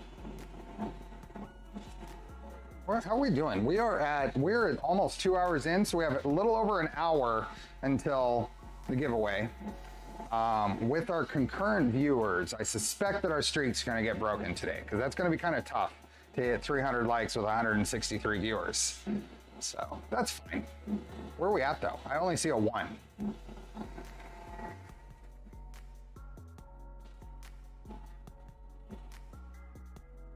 I bet you we have some builds coming up. They're gonna break the records. So that's okay. 125. 125 for 164 viewers is excellent.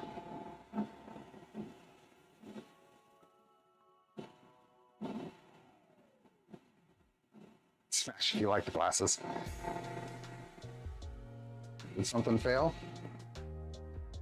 Oh no, it's running slow because it's 100 millimeters per minute. So this first row is gonna go pretty slow.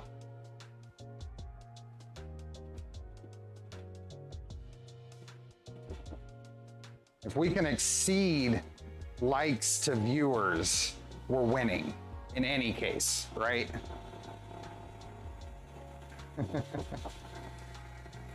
Hey, Ram Online. What's your plan for the laser cutter? It's the same thing I've been doing. These LDO matte acrylic panels are fabulous to engrave. They look so good. And just small panel cutout, same type stuff. Steve is an older X-Men Cyclops. Need orange glasses for Charlie, then you will get more views. Here we go. My brother knows Wesley, the sax player, Drew, probably the best sax of all time. Spirit ended after his hand got pulled into a table saw. Yeah.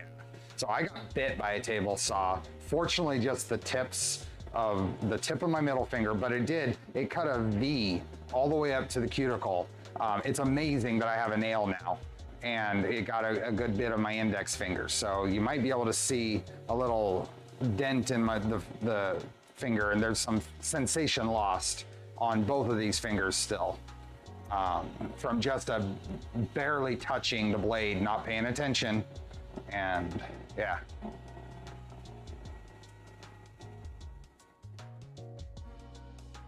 Okay, I think this is going to be a good test. It's going to take significantly longer than the last one. But what we're hoping to do is get a feel for what the 10 watt laser does. And then when we put the 100 watt laser on here, or the 20 watt laser on here. So we have our acrylic panels shipped to you then.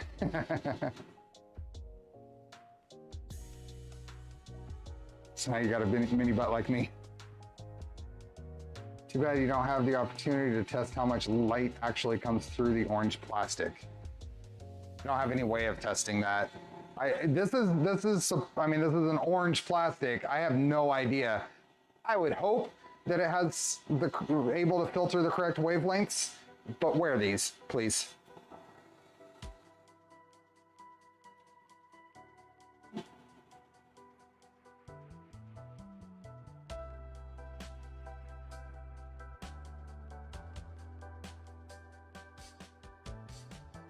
Laser glasses, Steve, must be a new Discord emote. There we go. With my Murph shirt from last year. Get the 100 watt out.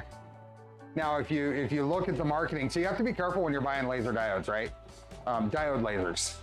A lot of them are rated at their input power. How much power they draw versus how much power they output. So I think the 20 watt is supposed to be, it's like 80 watts input or something. We'll cut the ACM panels or just engrave. It would engrave, it won't. That's aluminum, this won't cut metal. It says the 20 watt will cut 0.1 millimeter stainless steel. But I imagine it warps it quite a bit when it does that too, from the heat. Yeah, the wavelength is wrong to cut anything transparent.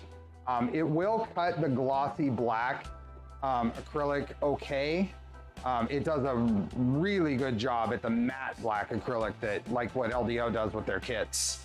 But any of the other, if there's any transparency to it, it won't cut it. I got these glasses on Amazon. Just searched for laser safety glasses, and most of them, if they're anywhere close to a decent source, they will list the range of wavelengths they're designed to filter out.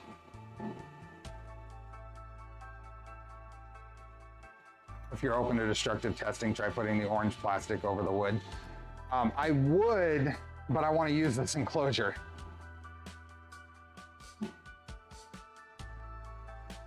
Who's that? Oh, don't knock it. Welcome. The CO2 is 50 watts. I want to get a 60, at least a 60 watt CO2 at some point. Is it true that if the glasses correctly block the laser shouldn't be able to cut the glasses? I think the idea is they should. I think they should, if they will block the laser, I think the idea is that they will cut them. So it should, if it's effective, then you would damage them. Someone correct me if I'm wrong, but I'm pretty sure you want it to cut. You want it to be.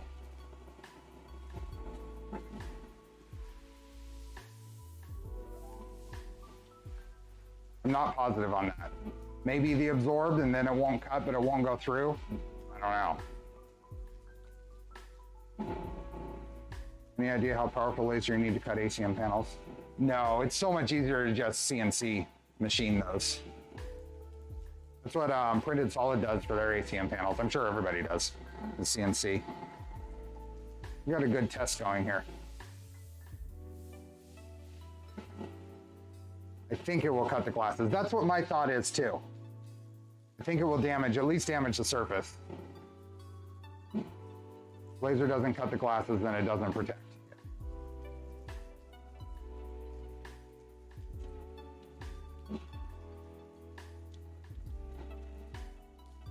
Yeah, the energy has to go somewhere.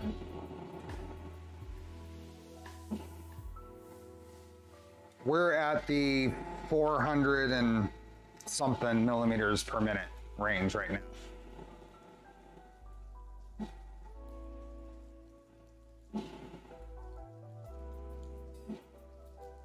How long does it say it's going to take? Oh, it's an 8-minute test. It's got about 45 seconds left.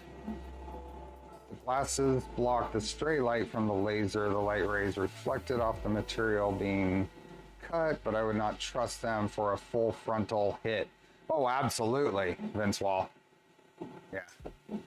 How hot is that tool head getting? I will feel it when it's done, but I've never noticed it being hot when I've used it.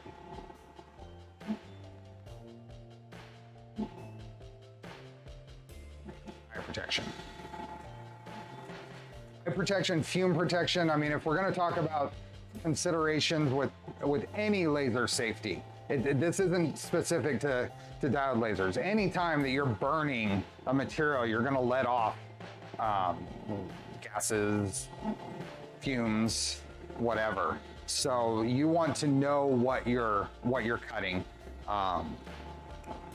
Certain materials you do not want to be breathing anything coming off of them. So that just finished. So I'm going to reach in here and see if this thing it's not even warm. The off gassing, yeah. Okay, so let's pull this out and see what this one looks like.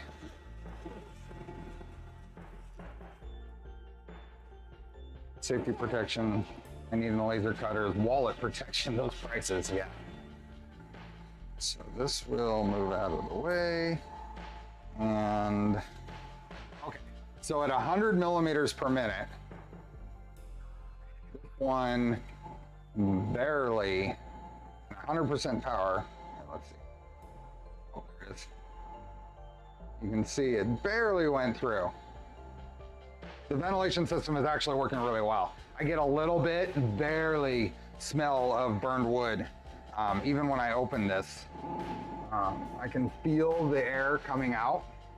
Oh, KB3, hey. Hey, Chris. Welcome.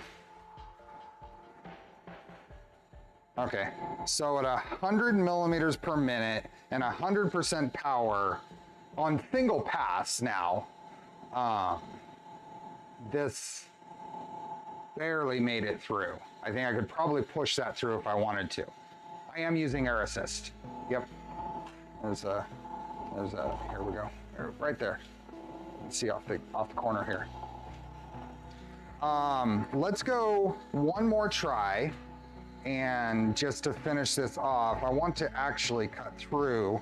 We're gonna do that again, but we're gonna do it at 2 passes and see at 2 passes what the minimum power we can expect to cut through on. So let's go to our, and then we'll do the upgrade. It's 3 millimeter plywood.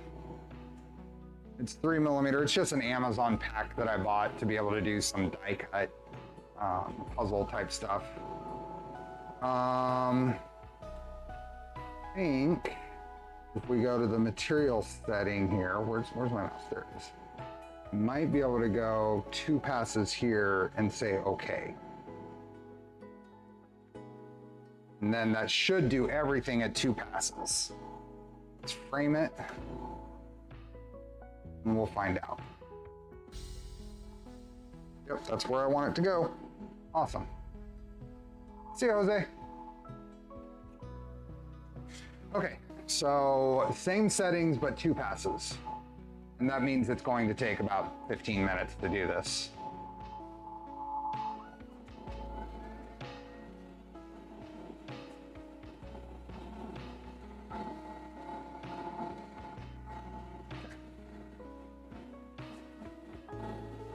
Yeah, I fully expect it to burn through in several places, but what we're gonna look for is what the minimum power, what the best ratio of speed to power is, where it still burns all the way through at 2 passes.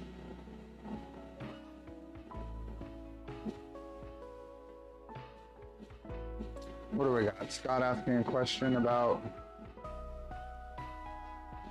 I'd love a CNC router, a fiber laser cutter, and a CO2 laser cutter, but my play time budget won't even cover one of those, let alone all 3. And if you were, I think I agree, if you were to have to pick one of those 3, I would pick a CNC router. If you are just using big block store plywood, the glues are laser impeding. Buying laserable ply helps a lot. Steve Neiman Discord chat. I'll check that out later. Let me see. Does that still have a label on it? This is Woodpecker's Make It Yours plywood. This is what it is. 1/8 by 12 by 12. Woodpeckerscrafts.com is what I'm using right now. And I just bought a pack off Amazon that was a reasonable price.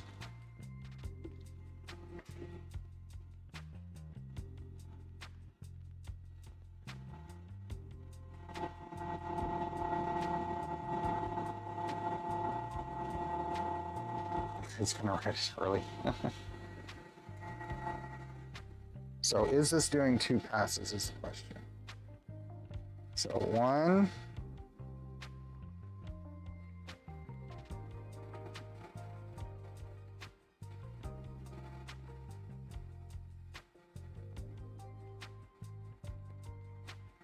Yep, it's doing 2 passes, good. Okay, so this is gonna take a little bit. It says about 15 minutes. The last one was about 8 minutes, so that tracks. Use blue masking tape when I laser to keep all the burnt mess from falling back in the clean wood surface. That's not a bad idea. Some of the glue they use is pretty nasty, yeah. Good ventilation. I don't smell anything right now.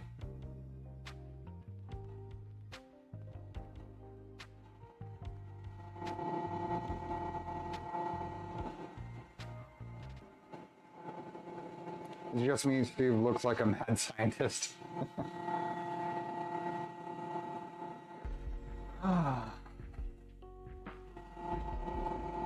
These definitely mess with your eyes, though.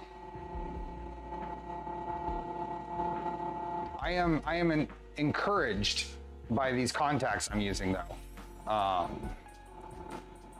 Yeah, I'm hoping it does. It's the solution.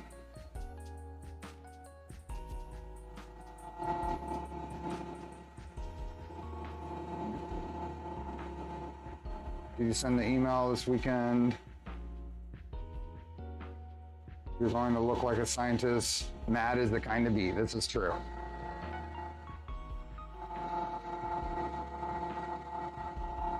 Oh yeah, we're over 2 hours in. I was afraid that we would be stretching for 3 hours today.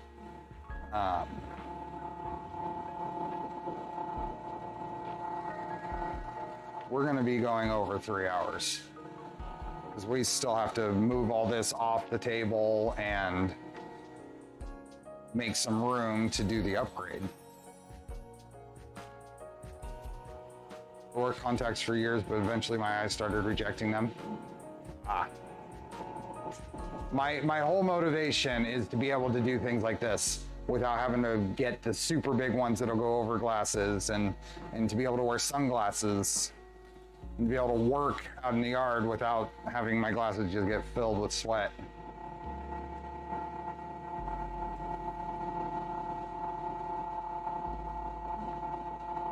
A mechanic friend got to take off his and got pulled over. He was running red lights all the way. Oops.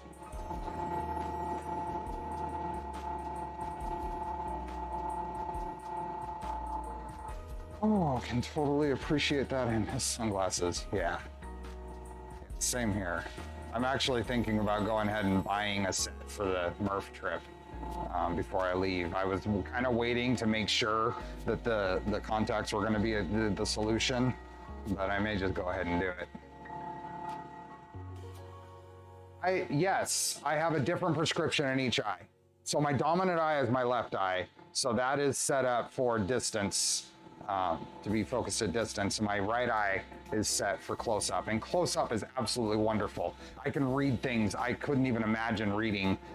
Even with my glasses I've been wearing, I usually have to switch over to those readers to get into the fine text. I can read some pretty amazing stuff right now.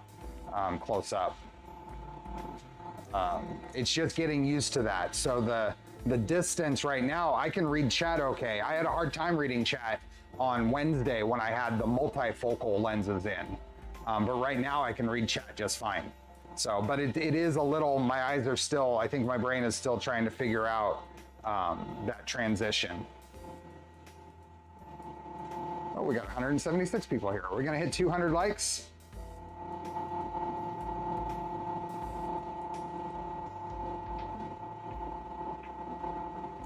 Prescription sunglasses is the single best thing I've ever bought. Well, I don't need to buy prescription sunglasses if these work well. You wear special contacts while you sleep, then can take them off in the morning and see all day. Well, that's interesting. I lost my Oakley prescription sunglasses on a plane ride once. I haven't got new ones since. I have a nice set of Oakley Gauge 8s that I like and they fit well. But they're old and they're really scratched. So I think I'm gonna end up with the same thing, just a fresh pair.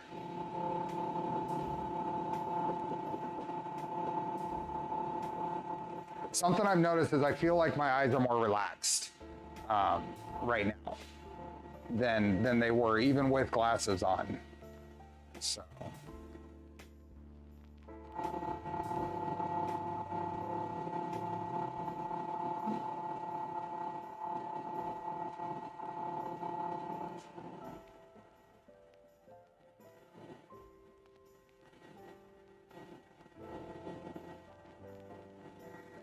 Okay, this is going to take a good bit.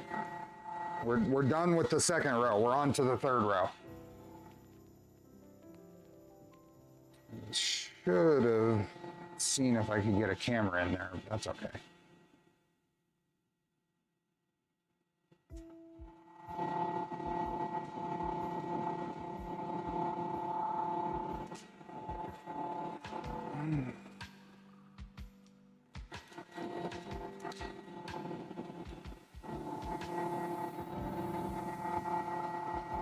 I will, I'll probably about halfway through this, I'll probably stop it because I don't think it's going to be going through the whole thing.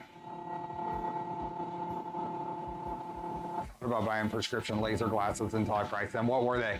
What was the damage? I gotta know.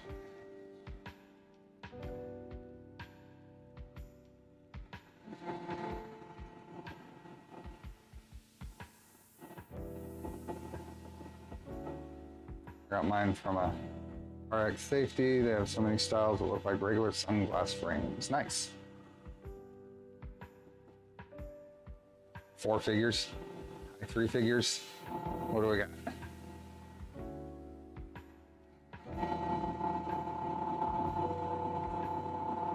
Yeah, if it says, if it says call for quote, you're in trouble. That's a lot.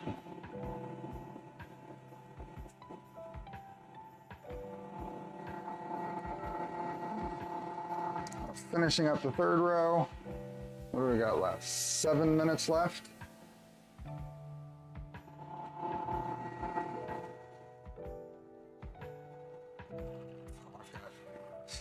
I'm gonna check a message here.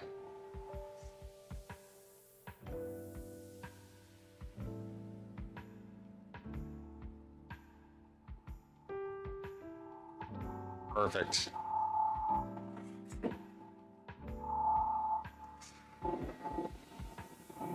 Pooch has been kind enough to do the thumbnails for the Trident series, so I just got thumbnail for tomorrow's stream. I'll get that posted after today's.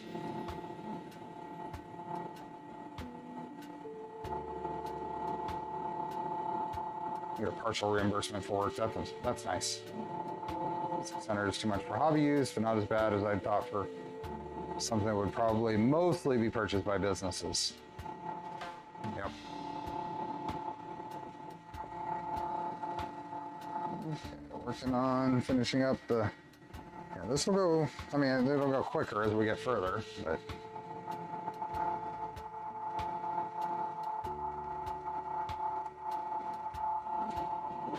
So, to be honest, this is the first time that I've done any kind of actual test like this. All my previous stuff has been put a little square on there, take a scrap, and take a guess at settings, and if it does it, send it.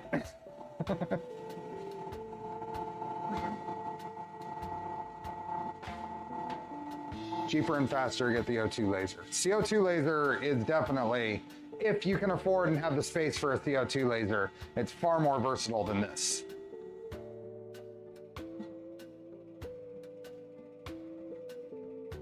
At some point, my goal, I'm intending to buy like an Omtech 60 watt or something like that for use in the shop, because it would be nice to be able to do clear acrylic cutting.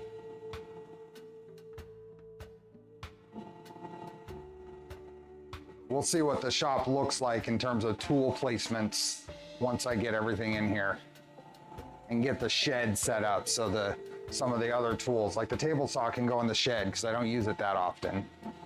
Stuff to get it out of here. All the material storage is the big part.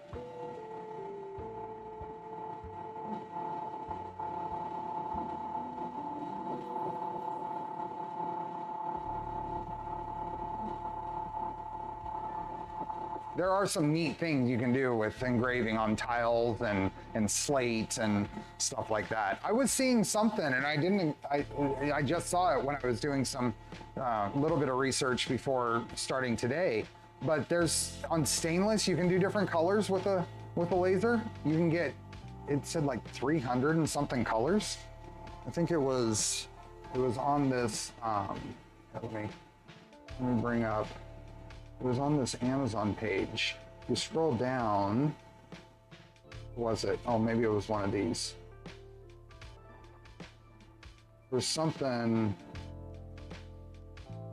there. 380 colors engraving on metal. And I think that's stainless. I'll play with that at some point.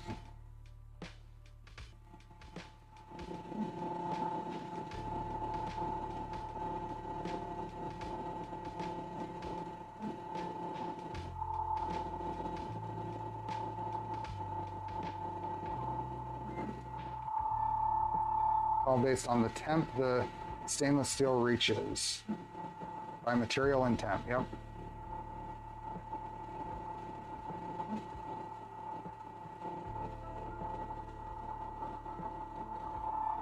What is air assist? What is air assist, or what air assist am I using? So air assist is just, there's a little pump here that's running a line to the tool head and just blasting air at where it's cutting.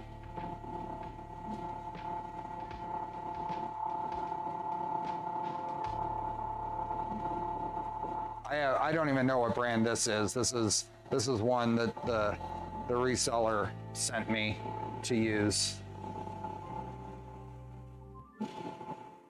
Help keep the cut clean and help. It's supposed to actually help with flare-ups too, little flame flare-ups, preventing that or resisting that. Mount the laser onto the CNC router.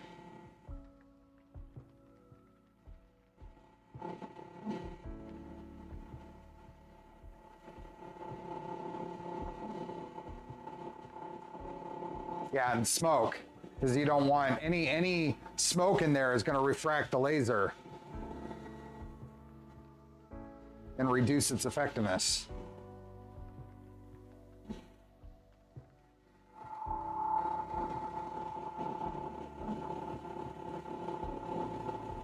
Helps cutting through thick wood too. I'll just let this finish off. We only have a little bit longer. A minute left.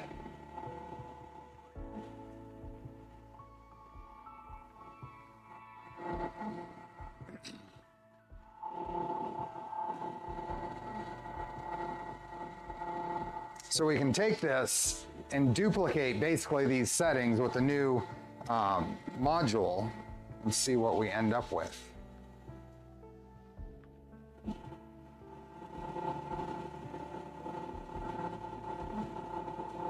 This is the dual pass, yep. Who's that? Nuno? Hey, Nuno.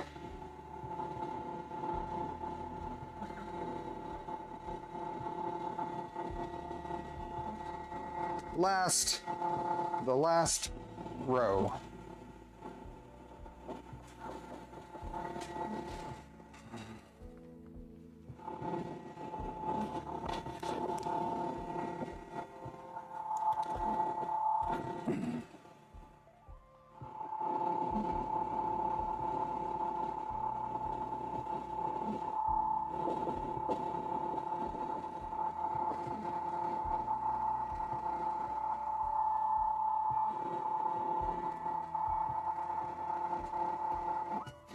Okay, so that is done. That went for significantly longer, so I'm gonna feel if the tool head is, no, it's not warm anywhere.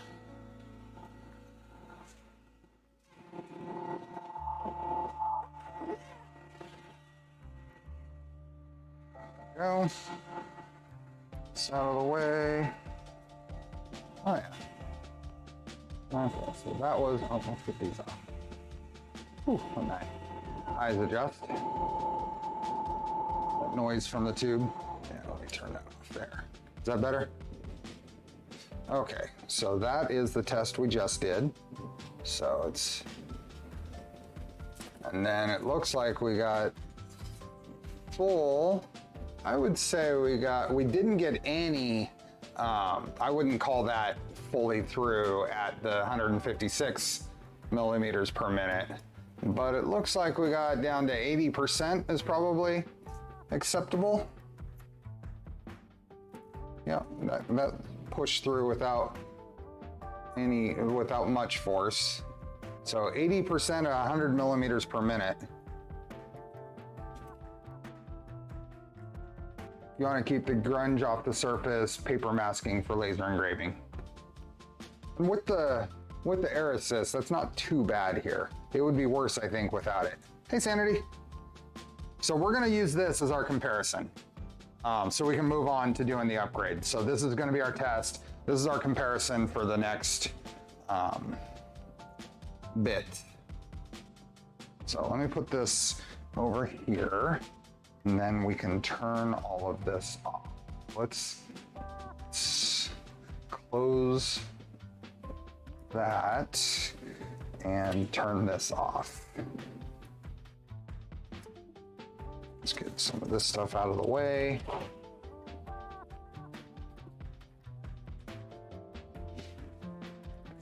Unplug this, and assist line.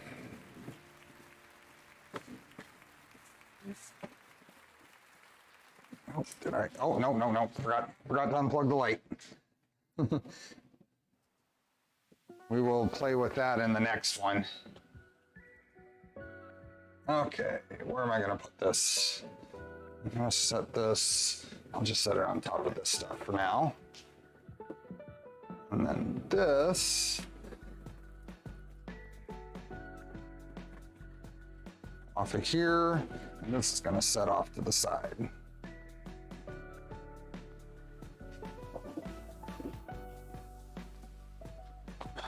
Okay, we have the upgrade.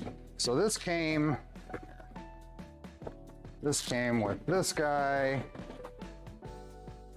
and here I think, something like this. Yeah, that was in there, this was in here, that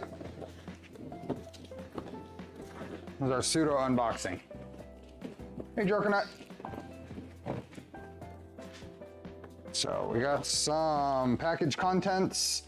So we got our 20 amp laser module, thumb screw, and this is awesome. You look at that text there. You look at that text there. I can read that. Wrench, lens, airflow regulator, an air pipe, pipe connector. It says the laser wire and laser module are integrated. Connect the laser wire to the port on the L label. So that's there. Slide the laser module in, then tighten the thumb screw. Now these instructions don't actually say to replace this front piece, but I'm going to, and that's what this is. Oh, supplement to these instructions, huh? So this is 5 and 6.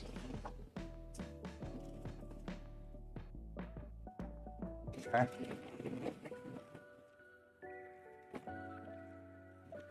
So let's put this over here. This is away in their little case. I don't know what that free mascot. Okay, so we have the air assist line, which I'm just going to use. I think I'm just going to use the stuff I already have. And the new laser module. It's got a neat little built-in focal indicator, focal length indicator. It has a better shroud around the laser, which is kind of nice, and a little viewing port here. So, and then the air assist goes in here, and yeah. A friend of mine does CO2 engraving on slate. That looks very nice. So I'm gonna put that there. We have the Wi-Fi line, a couple of things in here. That aside, new external power brick. So the higher wattage laser, I would assume, needs higher input power. So this is 144 watt at 24 volts. And what is the one that it had? The one it had is 4 amps at 24 volts, which is 96 watts. Is that right? 4 amps, 4 times 24?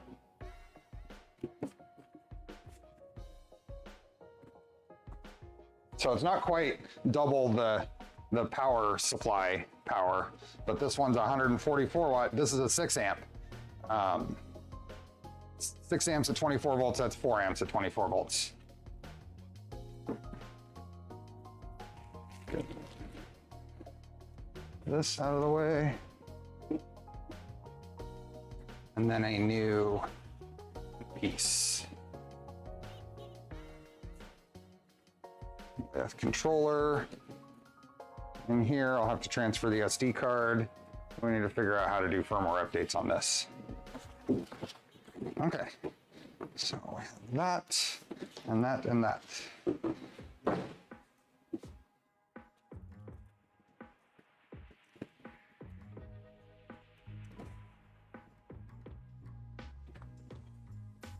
Yeah, so this is a 20-watt laser module. The other one is 10 watt, and that's output, not input power. So it's supposed to be 20-watt output.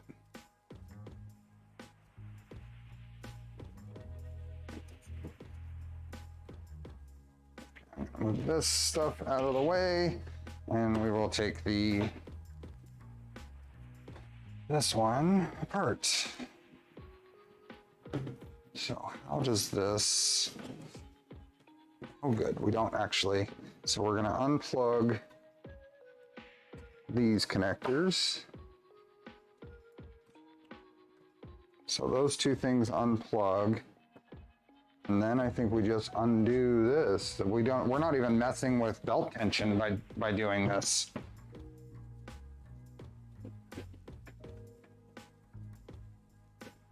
Is there any adjustments for the duty cycle? I would imagine that would be in firmware. Are you talking about what I'm doing here?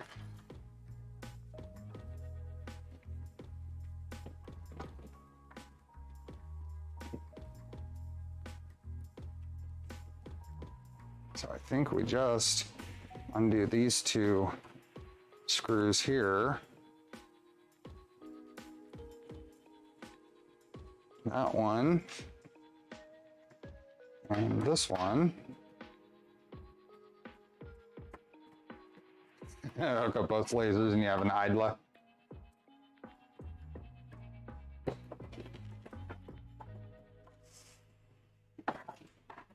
And that's that. That's easy. Need my SD card here. Maybe here, why don't we do this? Because I don't think I'm gonna have an easy opportunity to do this later. I wanna take this apart because for one thing, I wanna fix this floppy antenna. Let's see if I can get that apart. Let's see what it looks like in here.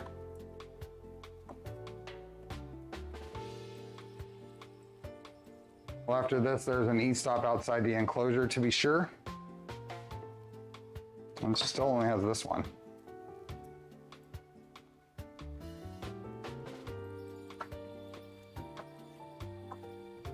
Let's see what happens. Tear down. Yeah. I've wanted to take this thing apart. I have no idea what pieces, how it gets held together. So let's just, you start removing screws and see what happens. These all the same size? Yep.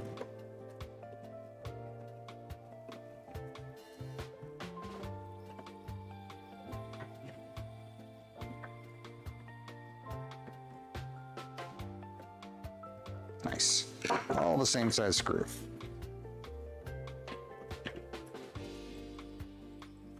Come off yet? There we go.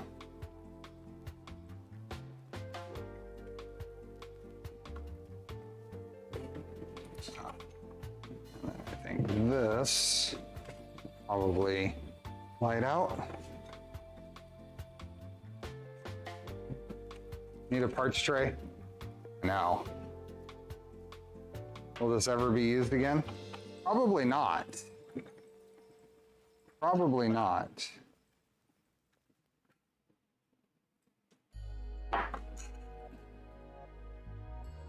A laser cut tray.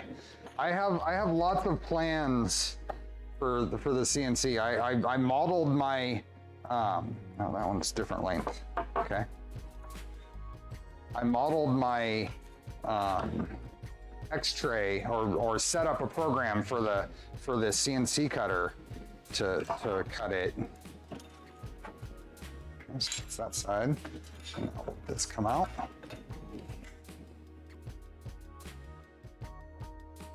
should.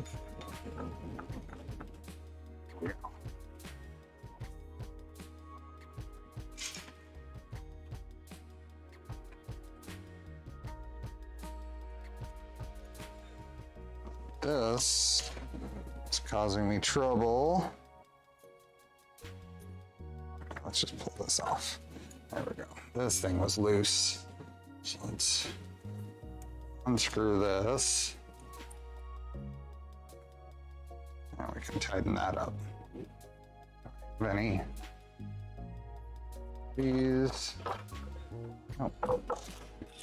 And have any pliers out here?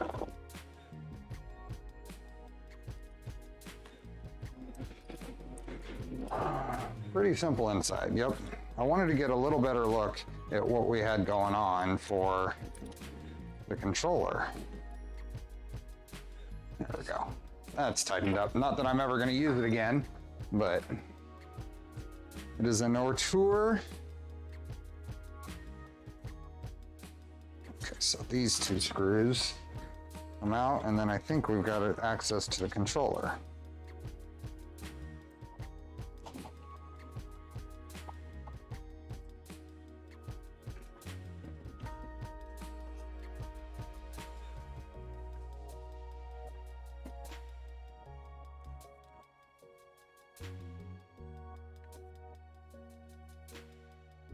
That's what that thing looks like. Get in there and find out it's a PTT board. Labeled Ortur. It is a OLM ESP Pro.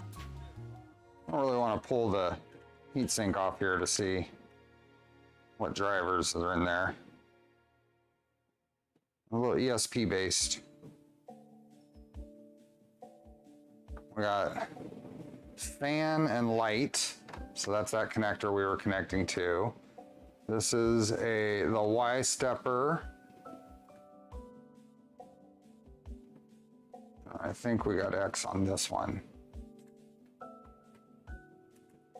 Yeah, it's a little 32-bit. And then these are all just connectors for e-stop and lock, and a little lock here and a power. Interesting. Okay, well, let's put this back together real quick.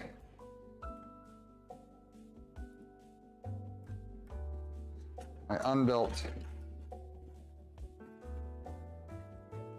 Let's see, where is that? There we are.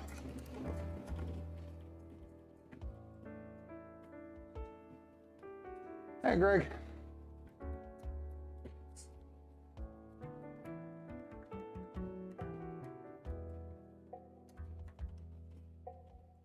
Take the e-stop off of that and splice it into the new one for the outer enclosure. That's not a bad idea.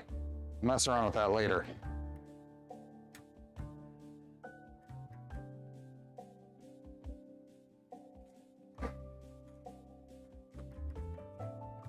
Now I rebuild. Yep. This is the way.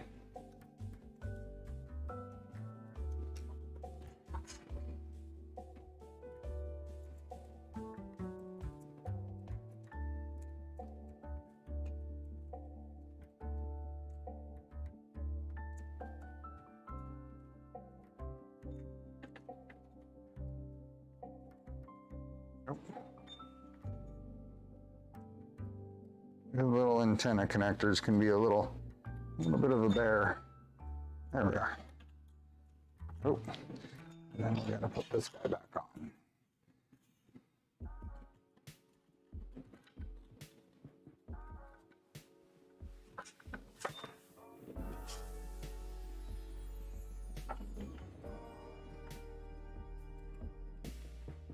Like that. This is gonna go back in. That.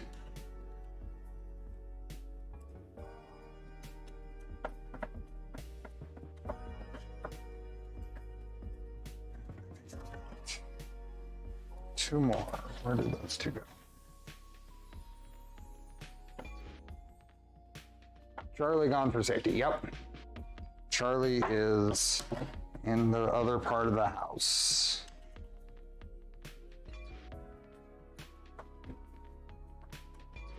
Though with the, oh, I think I think I can still fix this.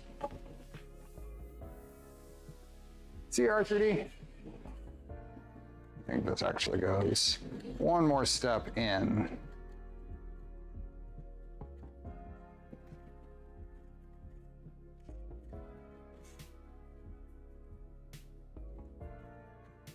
Come on. There we go.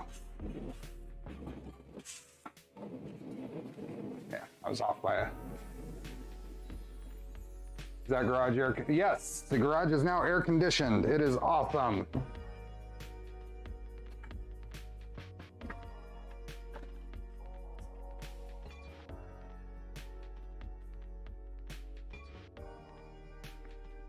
I don't know which of these was longer for whatever reason. I don't think it's important for it to be.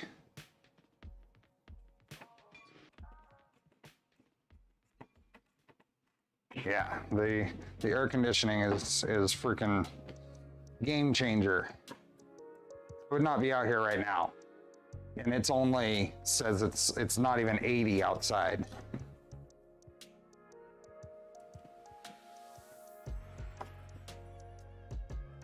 Okay, so that's back together. This is the old controller front panel.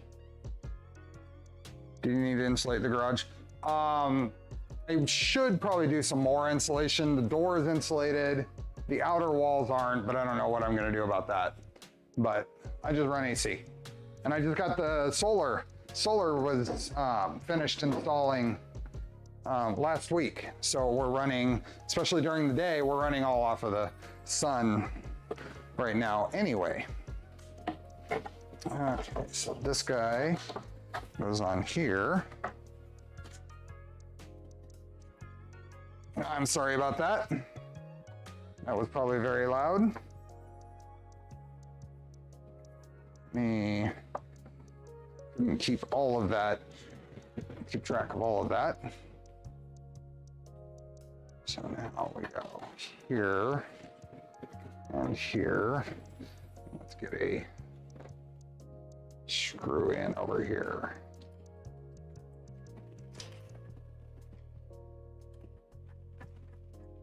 Noise cancellation was good. Awesome, because that was really loud.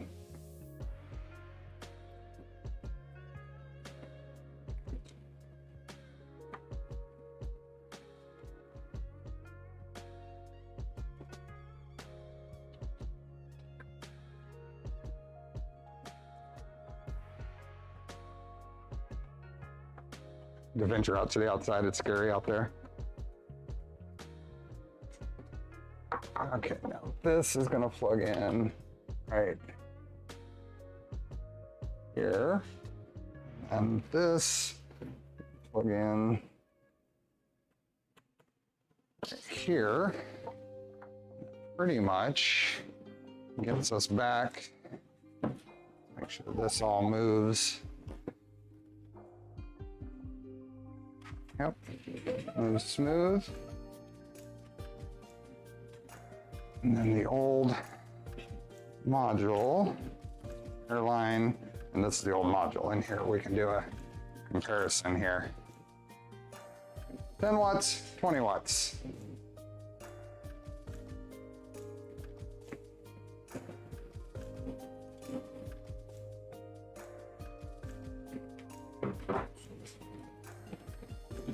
Okay, this will unplug from that. And I'm gonna have to cut some zip ties. Did this come with enough zip ties to replace them? I don't think so.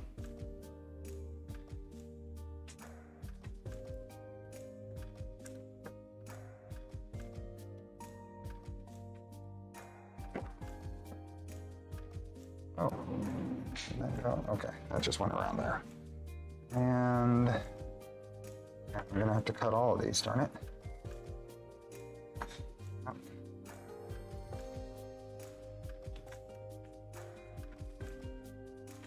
Okay, so that's the old module.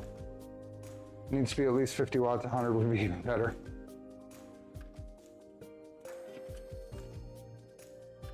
Okay, this, oh, okay, that has a screw already, so that's that.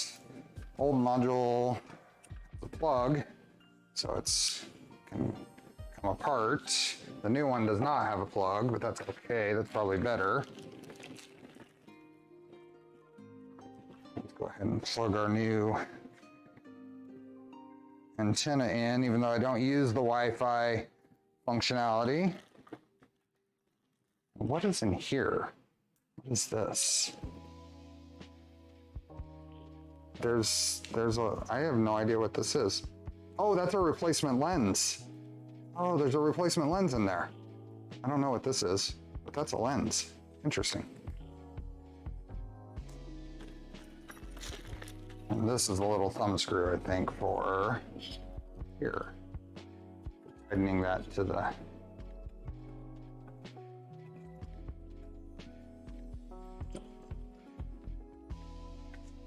Yeah.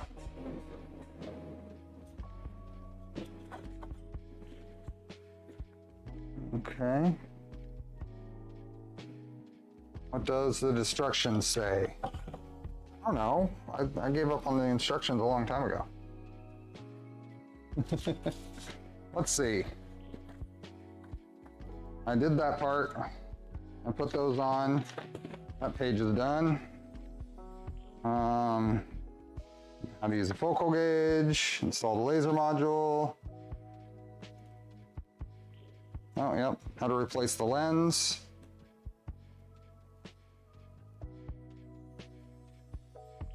If the laser module is not used for a long time or is used for more than 10 hours, clean the lens with medical alcohol and cotton swab. Unclean lens will weaken the power of the laser.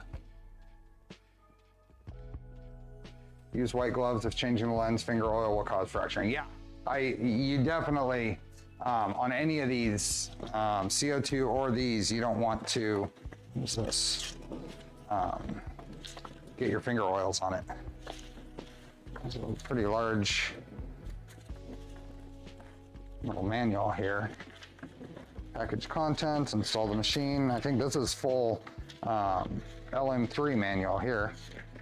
This is all the stuff we did to assemble it. Understand your machine. Cool.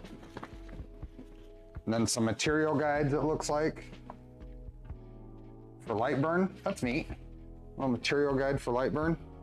MDF, plywood, pine, Polownia. Oh, is that a somewhat a poster? That why Mickey Mouse, Michael Jackson both wore white gloves. So they could change the lenses. Oh. We're on line, number 4 month, thank you. Where are we at on likes? We've got 13 minutes until giveaway. Are we gonna hit 200 likes? Are we anywhere close?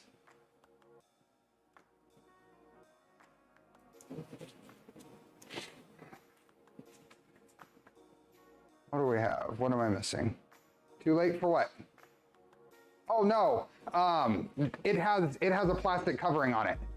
That little lens in there has a plastic covering. I didn't touch the lens.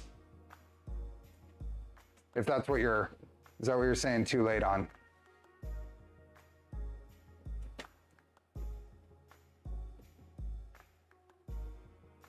$179. No Pooch Trident today, no. Pooch availability is not this weekend.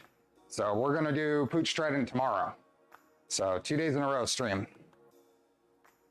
Okay, this guy, let's get this installed. That way we can do a giveaway and then we can use it. 188, 12 more to go. Let's hit 200. I feel really happy with 200.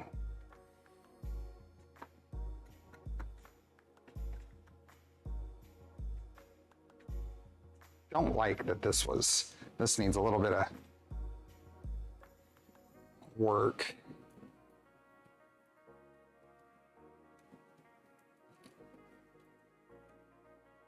Okay, oh, I bet you Do I have some? Can I steal some zip ties from? Yes. I'm gonna steal some zip ties from Pooch.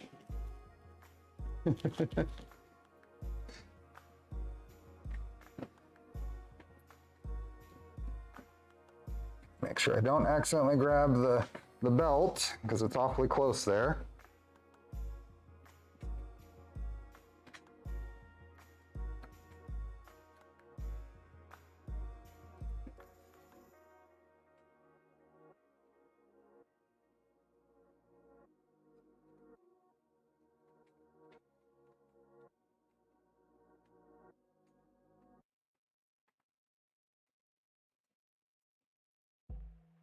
Only 4 likes to go. Awesome.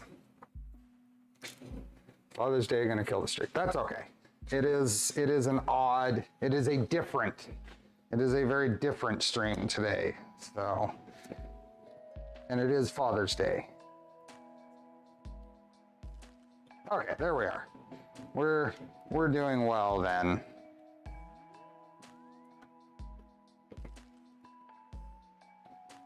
That's about the same length.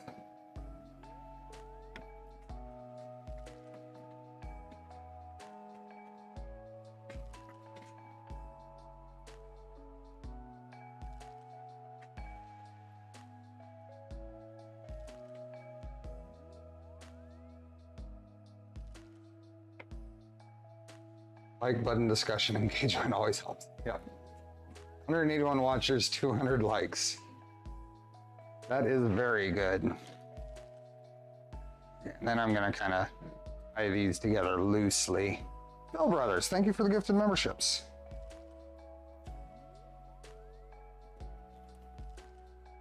Just loose on those.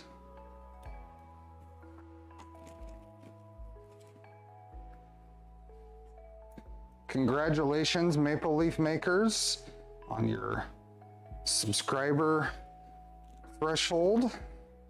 If anybody is not subscribed, do a search for Maple Leaf makers. They are very worthy of your subscription.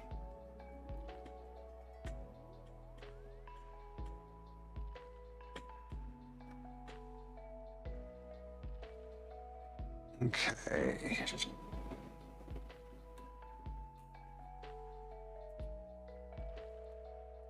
There we go, just a little bit there. That should give me full, yep. Nice bit of full travel there. And let's trim all of these. And that will pretty much conclude the install. At least it should. Things plugged in. We got an SD card to the old one. Now this is, there we go. Uh-oh. Oh, fun. We might be in trouble.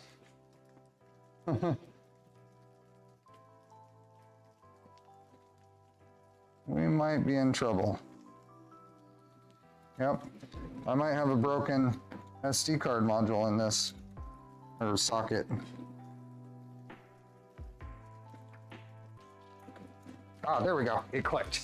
Woo! I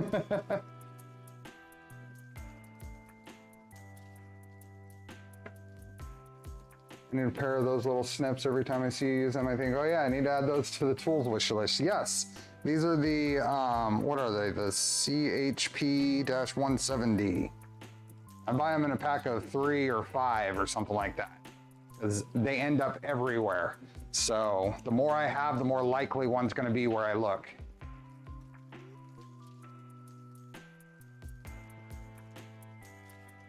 What are we?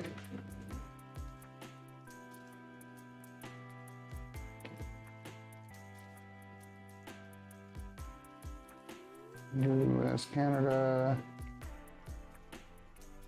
card, oh. Okay, let's put those there. We are 7 minutes from giveaway, so maybe that's enough time to get the enclosure back up here. Don't tell Pooch I stole his zip ties.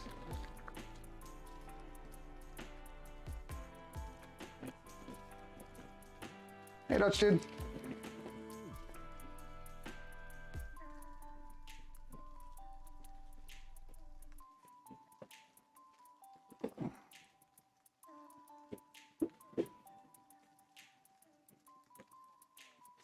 Okay, anything else? I think we can do all our other testing in the... We have video proof, I'm telling. I'm gonna deny it. Deny any wrongdoing. I'm gonna use the regulator there because I've got adjustment on the air assist. So. Hey, Steve Tufnell. Thinking about getting it. Pretty cool stuff. Okay, let's get the enclosure back up here. We are 6 minutes away from Polymaker giveaway time. Let's get the old power supply off of here. The 4 amp power supply, replace it with the 6 amp power supply. Happy Father's Day, Jarrett.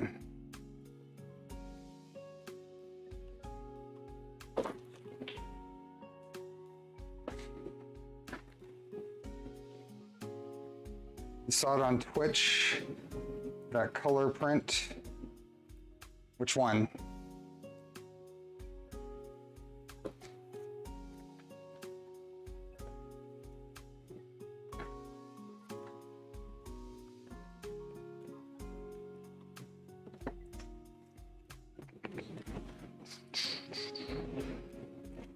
Oh, Q-Forge, yeah.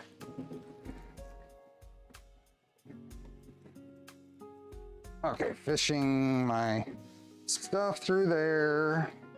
Get this stuff kind of out of the way so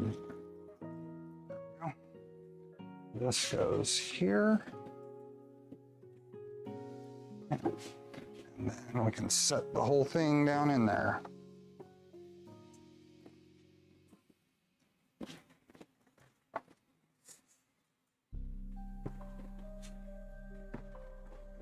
My watch is getting caught on the frame. Okay.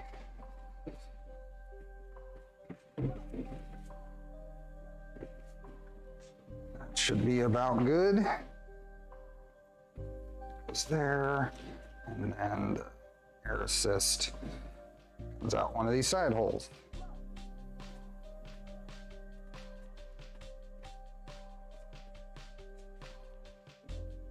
Having a bit of a problem with my Z-axis and it attaching when it tries to go up. What should I check? I think everything is attached well. Your Z-axis on what printer, Danny?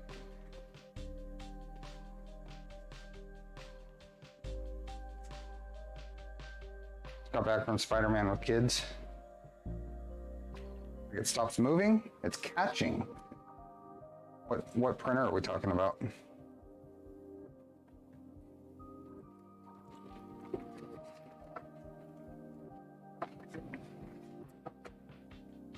That's plugged in. Power's plugged in. And USB is plugged in. V0, it's like we'll catch and then start going and then stop. That's weird. What if you loosen the screws that hold the lead screw nut? Does it stop doing that? Just loosen them a little bit. Even if it's too much play to where you'd want to print, just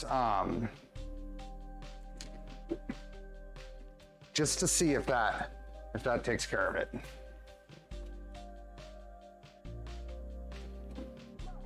Is this a new build? I guess that's another question. Is it a new problem on a previously working printer?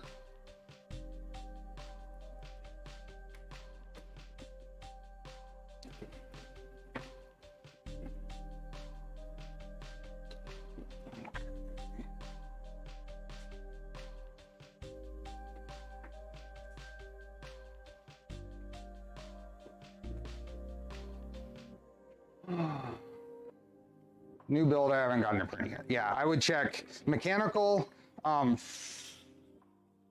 make sure it's clear, moving well mechanically first. Can you turn the lead screw by hand, and can you feel that? If you just get in there and turn the lead screw by hand, does it move smooth?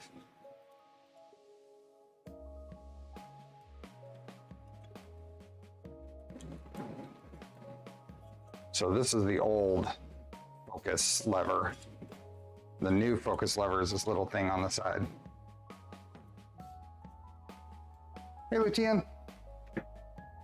Okay, it is 1 minute to giveaway time. We've got this set up again. It should power on. I'm gonna e-stop. Our e-stop is upside down, which bugs me. You can't see that from there, but they bolt the e-stop in upside down. Lever pops out and hangs up. Moves fine, you can move it. In certain areas though, it seems to be harder to move than others. What lever pops out and hangs up? Bill?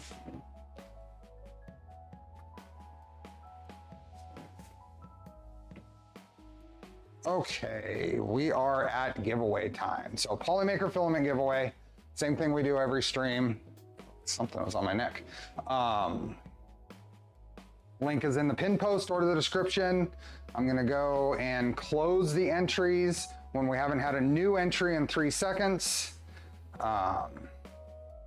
We have more likes than people here, so that's excellent. Let me bring this up. So Polymaker filament.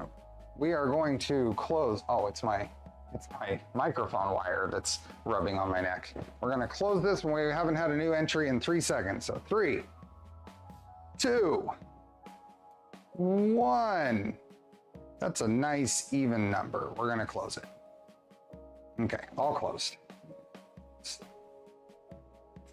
Firing my lasers when it turns on. Apologies to everyone else that was about to not win. Scott Blomfield, are you gonna win?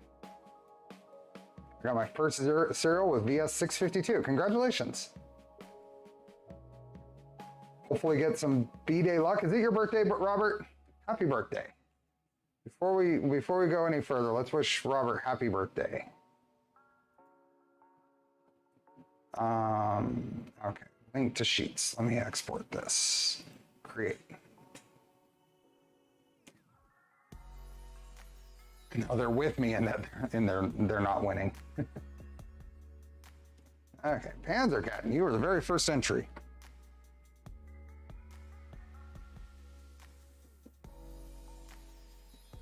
And BA got it. Oh, I got caught by my keyboard timing out again. That's really, really irritating.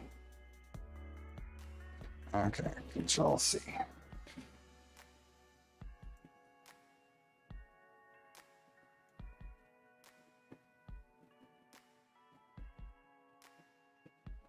VS is up to 652. I have VS 105. I have VS 1.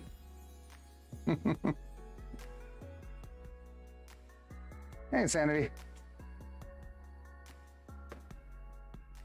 Panzerkaden is back. You're the first entry, and now you're back. Okay, let's see here. Willenings. Now, a little fuzzy Charlie because I had to scramble and get a picture, so I just exported one from the YouTube profile.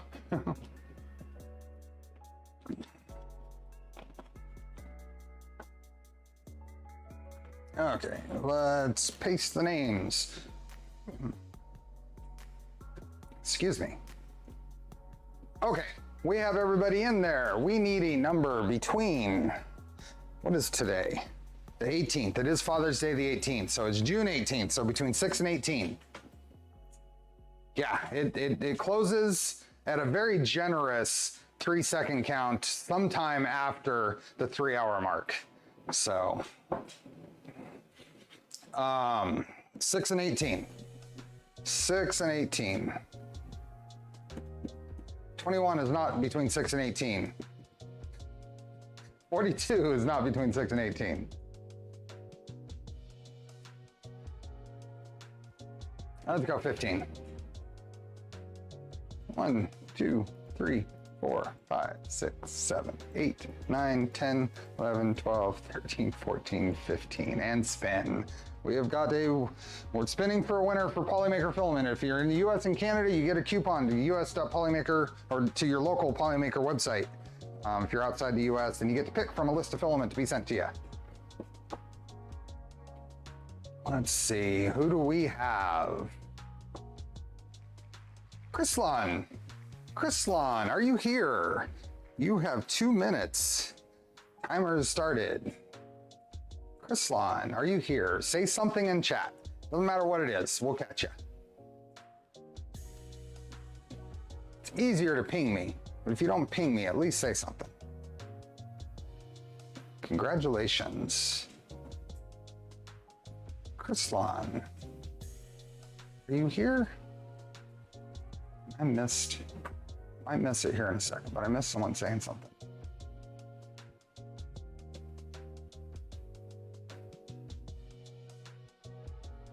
Okay, I'm talking about that. Chrislan, are you here? You see the timer. I did set the timer. Yep. Chrislan has 1 minute and 14 seconds left. Chrislan, are you here? I've got a fancy, I can move my chat around now. I got buttons on my Stream Deck. Are you here, Chrislan? All you have to do is say something in chat. We'll catch you. Are you here? Father's Day winner. You can't mention them. Well, that we've proven that wrong. We've had folks end up being here. I'm not sure what the @ requirements are. If you have to have said something, remove the link, but we haven't finished the drawing yet. Is Chrislan here? Did they say something? I don't know what the @ requirements are. They may have had to have chatted. You got 9 seconds, Chrislan.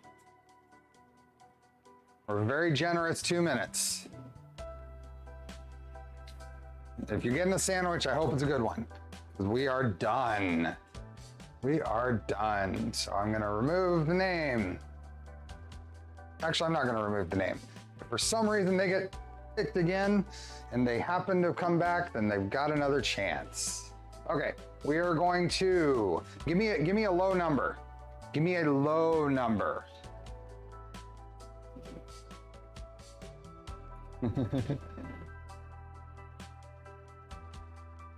Sorry, Chrislan. We gotta move on though. Hey, almost all of you are giving me pretty low numbers.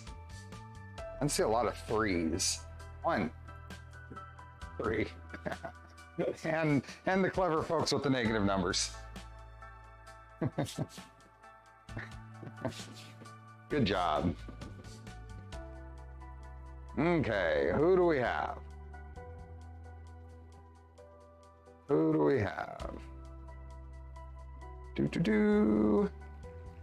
Dinah Syndro. Dinah Syndro, are you here? You have 2 minutes. We haven't had to re-roll in a while. Dinah Syndro. Congratulations, Dinah Syndro. Are you here? Are they taggable? Just curiosity. Dinah Syndro. Not taggable. Dinah Syndro, are you here? Say something, anything. Oh, there you are. Awesome. I see you. Congratulations. Let me grab this. Congratulations. You will get an email from me sometime. You will get it before Wednesday because I'm going to Murph on Wednesday.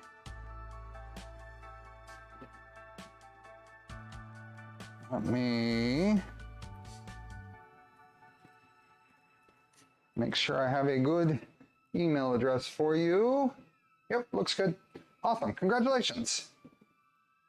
Like I said, if you're in the US or Canada, you will get a coupon to the Polymaker's online store And that is, you'll get 2 coupons. You get one for, I think it's $35 off your order, and another one that's free shipping. If you're outside the US and Canada, then you'll get a form to fill out, and you'll get to select from a list of filament to receive. How I get a green name. So green names are channel members. So if you're a Charlie's Angel, then you get a green name. So you get that either by becoming a member. I don't know, depending on what device you're on, might look differently, or by opting in to be able to receive gifted memberships. And then the gifted memberships are random. Awesome, Derek. Yep. So, oh, that's done. So let's, Derek, thanks for the gifted memberships, just like that.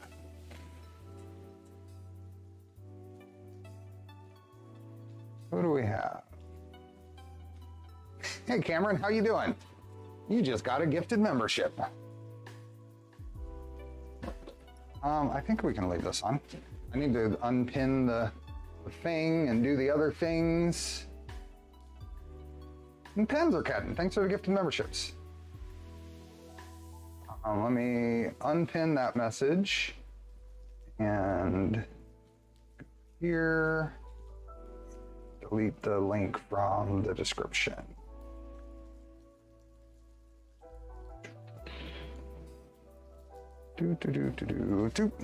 Oh, keyboard's way over here.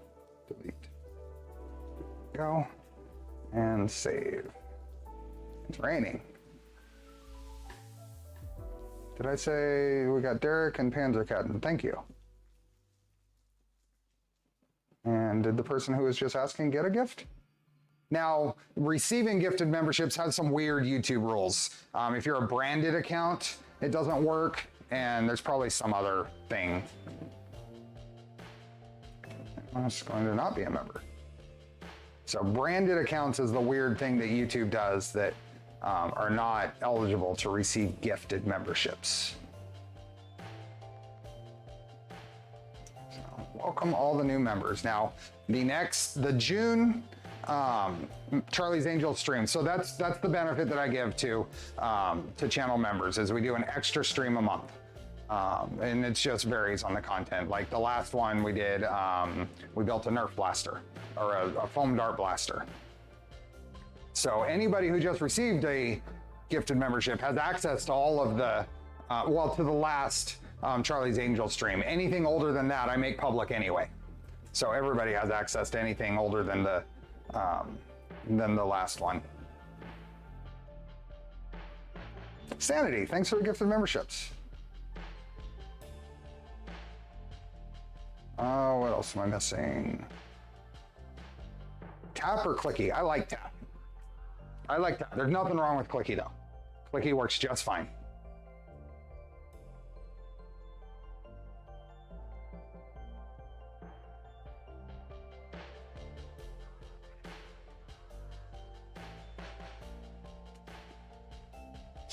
There's a setting you have to enable to receive a membership. I couldn't tell you exactly where to go to get that setting.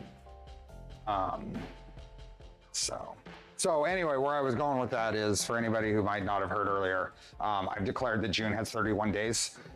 So my Charlie's Angel stream for June is going to be June 31st. So otherwise known as July 1st for the rest of the world. Anybody not in the know gets, it's July 1st. James, thank you for the gifted memberships.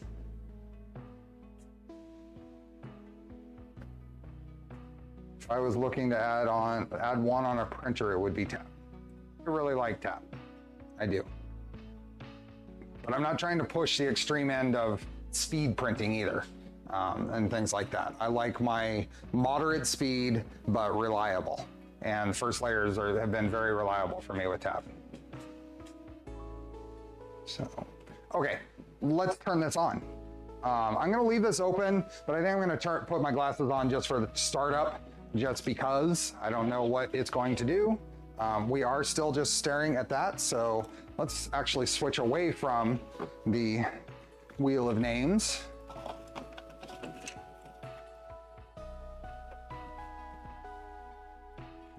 That is July 1st is Canada Day. Perfect. Okay, let's power this thing on.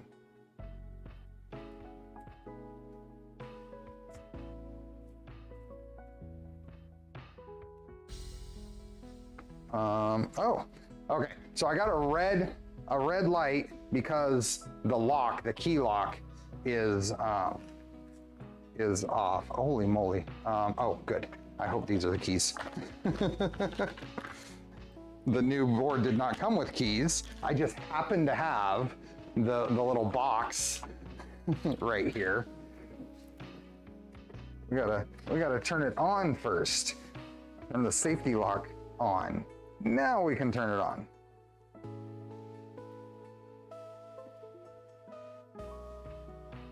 It's open. Okay, now it's homing. We didn't get any lasers show, so now I'm gonna pull it. Safety squints. There are no safety squints that are faster than a laser. Okay, it's impossible. Nobody has safety squints that are faster than a laser. So, these.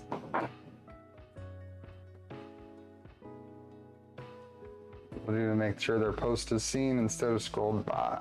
Okay.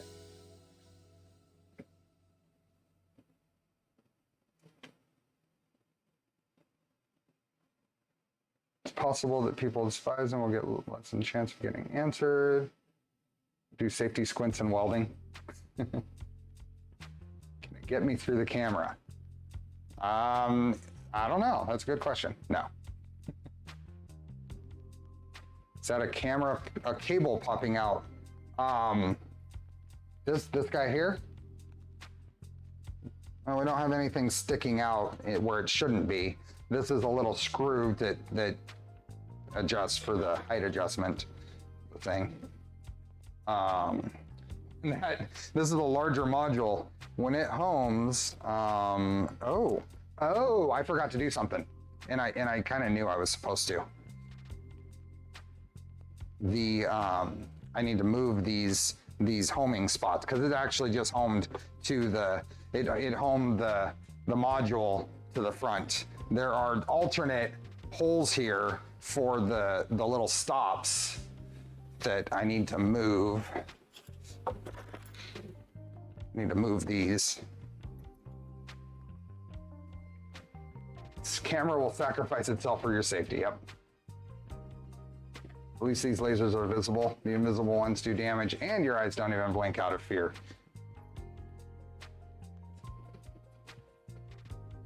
Yeah, so there's these little socket head cap screws that act as the stop for the sensorless homing. I don't know if I get a full 400 millimeter with this installed either. That'd be interesting to find out. Okay. Oh, we were talking about PFAs and group posts. Random pictures posted just grab attention to an otherwise normal post. Okay. Let's go back here. And I think we can go here. And are we connected? Let's see. Will it home? Yeah, it's homing. Now it should home to that spot before it hits the front. There we go. Okay. And then we should be able to move it.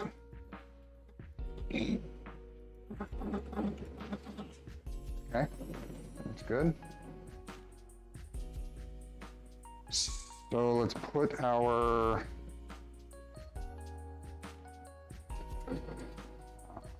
I don't know what I'm supposed to do about the range of adjustment on this. Seems off. I'm gonna turn this off. And I want to see if there's any, there's alternate locations for this. I'm gonna move this down. Because I think this needs to move down because I'm at the very, very top of travel there and I'm gonna be outside of it for what I want to do. So let's move that down.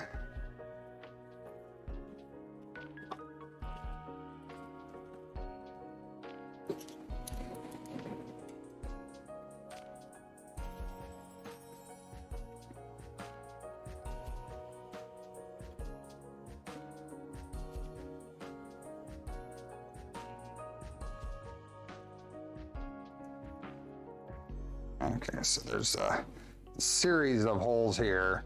So I'm just going to move it down to the next set to give myself a little more adjustment because I'm putting my material on top of a little honeycomb piece.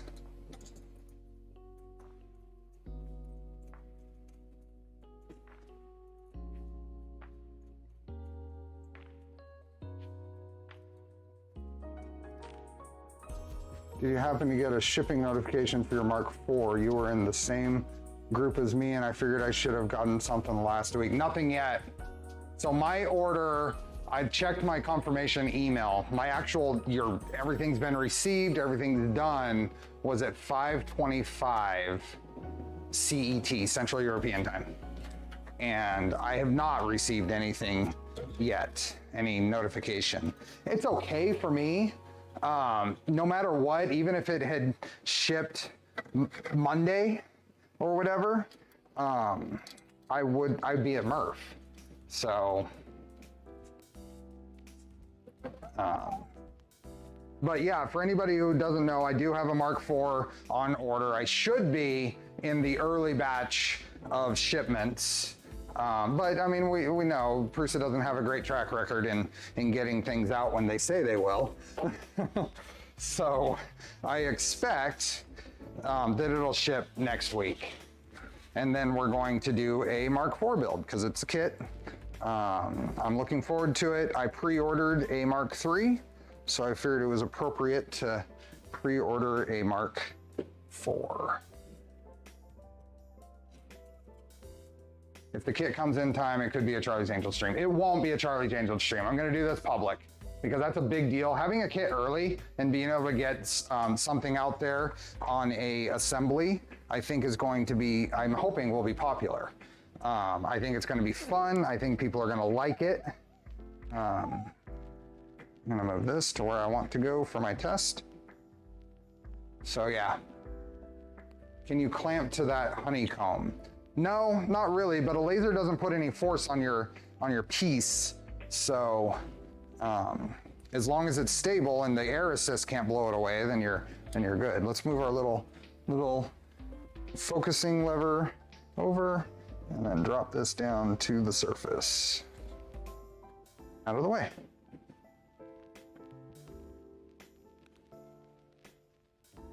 So, okay. I think we're good to give this a try. I think we're going to be starting right about there. That'll be close enough.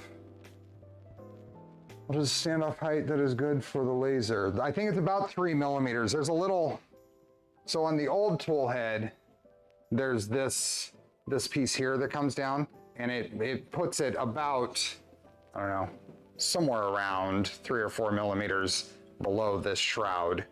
This is just what Ortur has said is the correct distance. This has a similar thing that comes down from the side.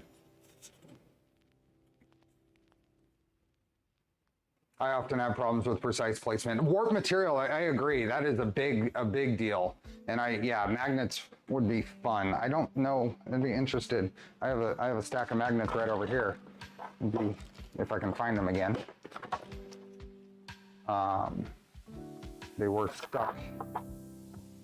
They were stuck to a tool in here, but I don't know where they went. Oh, there they are. Let's see if this grid here is magnetic. Nope, not even a little bit.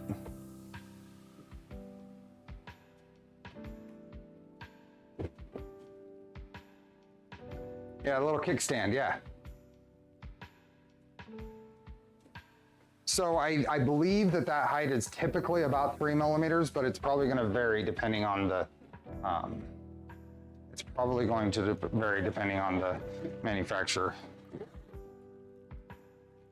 Okay, let's see if we can get the setup going again. So we'll do the same first one. Let's go here. And go to material test. And this was, I think we did 600 to, get my keyboard again. 600 to 12,000 is what we did last time. Let me see if my text settings are still the same. I'm gonna guess that I can probably double this speed on the text because it's a double power laser. So I'm gonna just double the speed, same max power, and maybe we'll end up with about the same as we had before. We'll find out.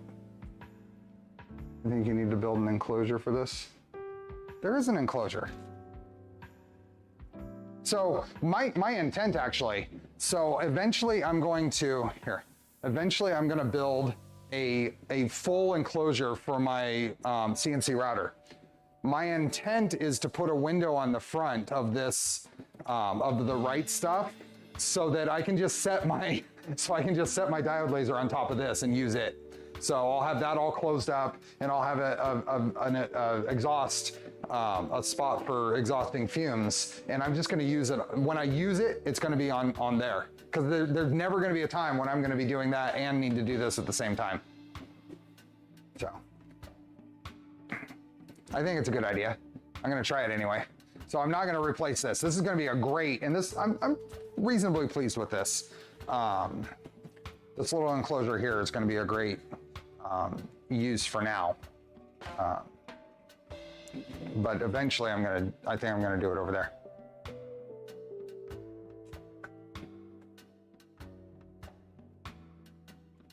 Happy Father's Day, Major Gamer Geek. My grid is fair, it's worth a try anyway. Use fairly large magnets, so we'll take the warp out of 1/4" ply. Turn out the lights. I can turn out some of the lights. We can give that a try. Let's go here. Let me get my safety goggles. Did you reconnect the, oh, good call, good call, good call.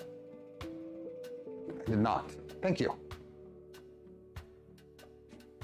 I forgot.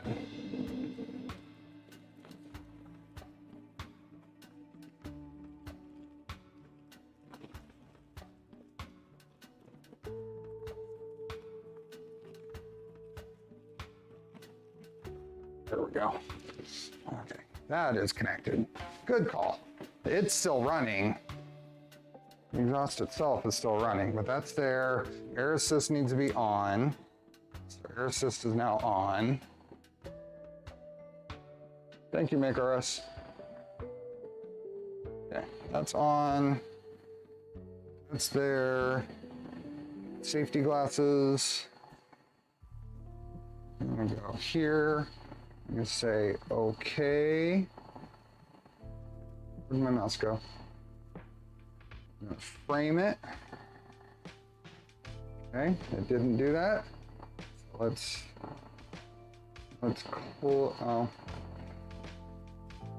close this, and what's going on here? Console. Port failed to open, already in use. Oh, because I turned the thing off. I never turned it back on after I was messing with it. Turn it back on.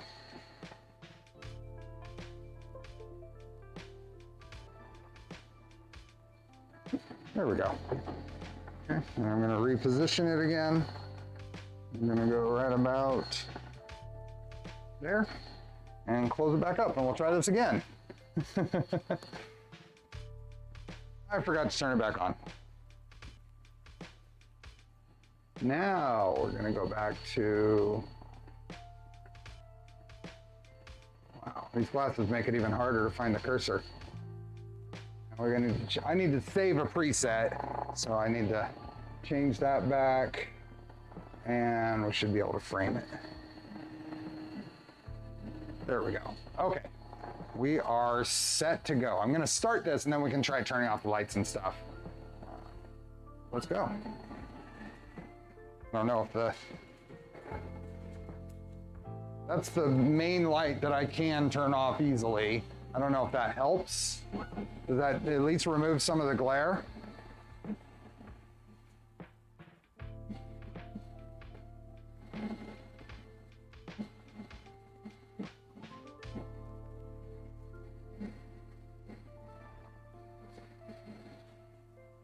It's working. I mean, we got lasering going on.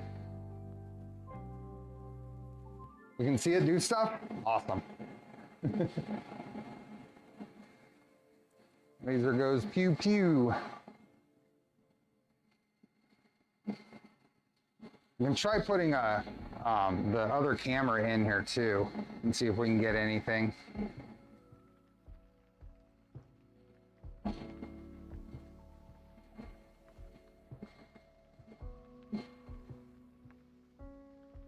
Oh, now it's doing it. You can even see the blue reflections. Nice.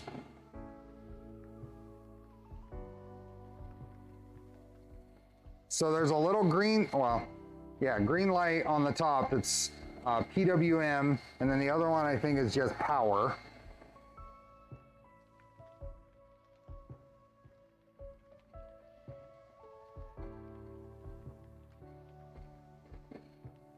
I don't know what color the laser is. I'm not looking at it. And I can't get an angle at it.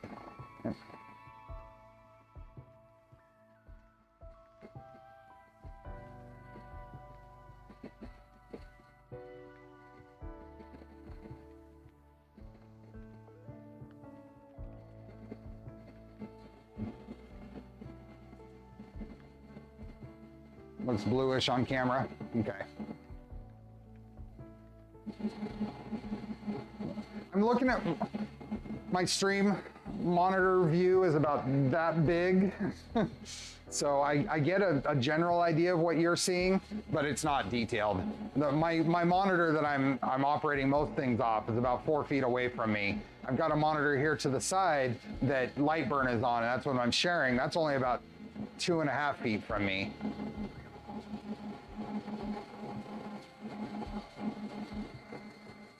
At some point, I need to add a third monitor. I'd like to add a third monitor that just has chat. Just a small monitor that just has chat. Then I can have a little more flexibility with where I put things. I would close the top if I could, but then you wouldn't see anything. This does have a flap, by the way. See, it can close. It can be completely enclosed. I've got double protection here. If this sucks, these at least I know don't totally suck. And that finished.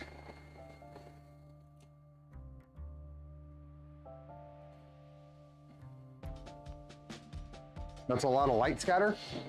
I didn't notice it with the glasses on.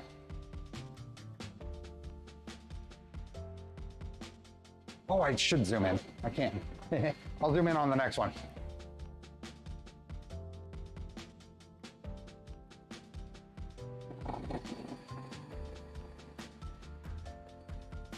Okay, so this was that same test with the 10-watt laser right here. This is that test with the 20-watt laser. Now, we did not go through on any of them still. None of them went through, but there's significantly more. And the text is not as dark. Twice the speed didn't result in the same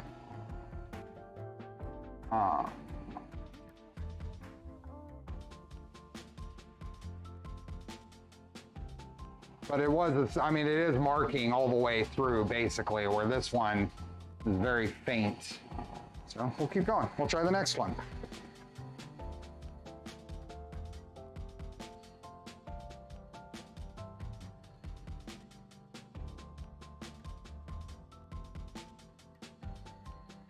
Start that right there. I'm gonna zoom in this time.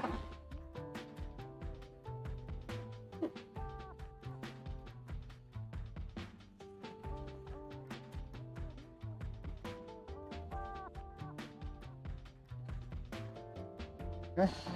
I get a hint of burnt wood smell, but it's not bad. Okay.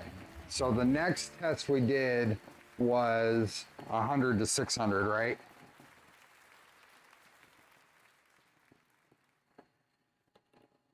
I can tell.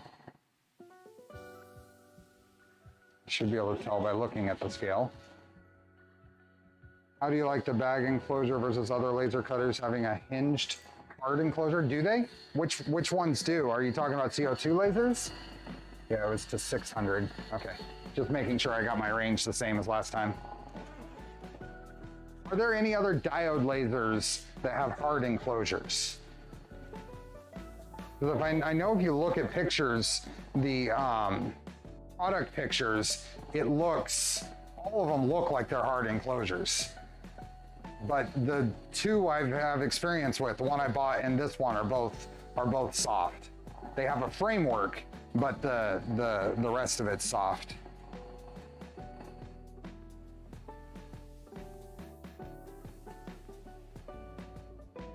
Okay, so we've got that. We are going to do 600 millimeters per minute. I'm going to frame this to make sure we're in the right spot. Yep, that looks great. Now we're going to go here. We're going to try. That should be pretty good. Oh boy. Let me see if I can get some compromise that isn't trying to focus. Okay, let's try this. Just think about the laser shooting through the canvas. Well, any reflection is probably not, and this is all reflective on the inside. There's some level of reflection. I would be surprised if a reflection could make it through this. It would be a good test to try seeing how this stuff reacts to being laser cut. Okay, so that's there. The camera was like your eyes on those other contacts going in and out of focus. Yeah. Okay, so that's there, that's there. We are going to start.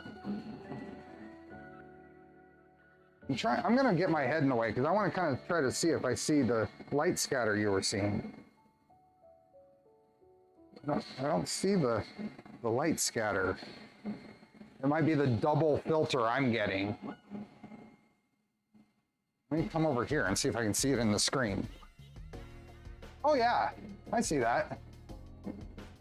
But that is not a focused light that's getting around there. That I wouldn't worry about. I wouldn't want to be staring at it, of course, but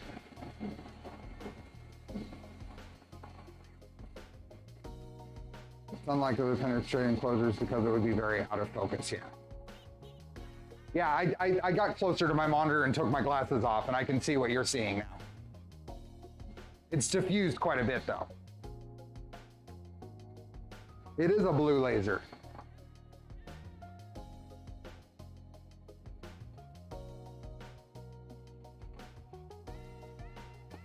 How many will it cut through? What did it cut through? 3? Or it didn't cut through any on this test. It took 2 passes to get through 3 of them on the last test. No, it's not done. It's doing, this is all the 100 millimeter per minute stuff. So this is the slow row.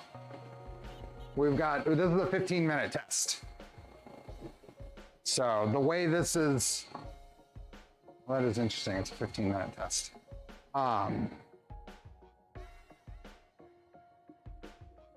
Yeah, I think once this is done, we'll probably call it.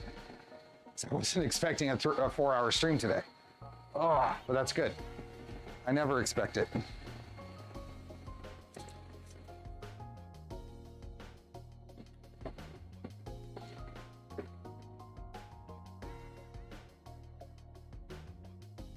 How many do you think it will cut? So on this test here, which is single path, and it's starting at 100 millimeters per minute and max is 600 millimeters per minute. How many do you think it's gonna cut through all the way?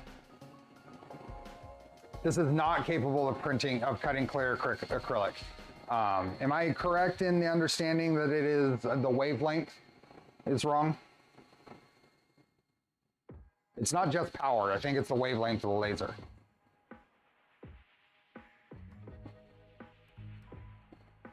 Anybody else have any guesses? Danny says 1. It'll make it all the way through 1. We gotta get that engagement up, so what are our...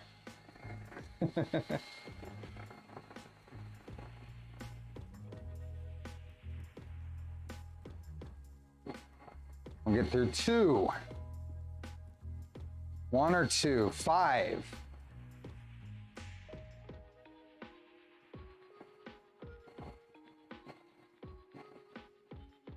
Bet you a nickel anyone gonna raise.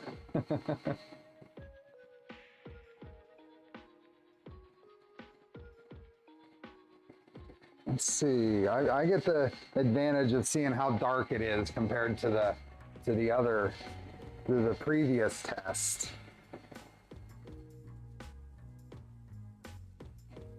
It'll cut through pie. It might cut through pie. I'd like some pie. Even if it doesn't cut through it, I can cut through it.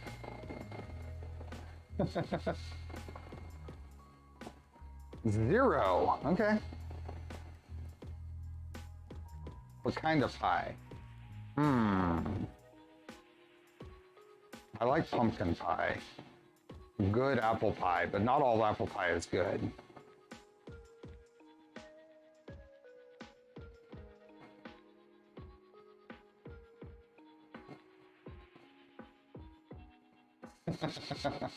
My mom waves forever and big waves from the parking lot when I leave. You could get a mom laser. I bet you it would cut through a raspberry Pi.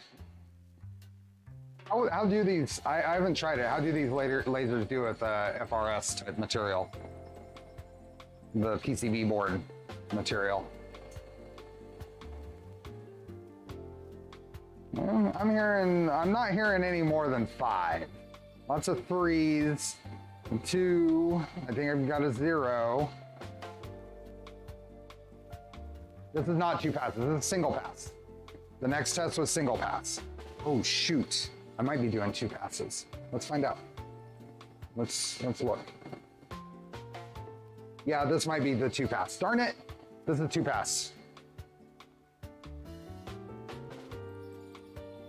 Okay, new guesses. You get all brand new guesses. This is 2 pass. I forgot to turn that off. So how many is it gonna cut through on 2 passes?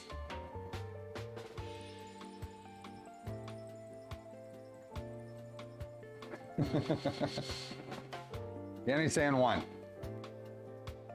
Maker RS is 5. RP is essentially fiberglass, yeah. 12, okay. 8, 6, we got some bigger numbers now.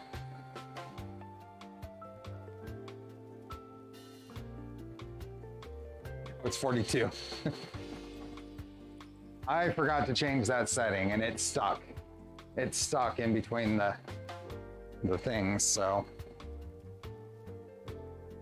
I was trying to go through the sequence of the same tests we did before, but I screwed it up. This is doing and it's only on the 2nd row, so yeah. More than it would in 1 pass. You're absolutely right.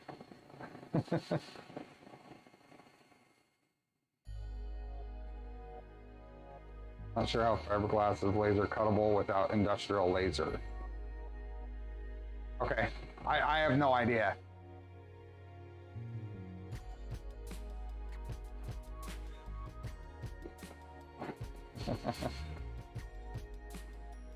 $31, like the new number of days in June. There we go. There we go. Let's start a trend. June needs 31 days.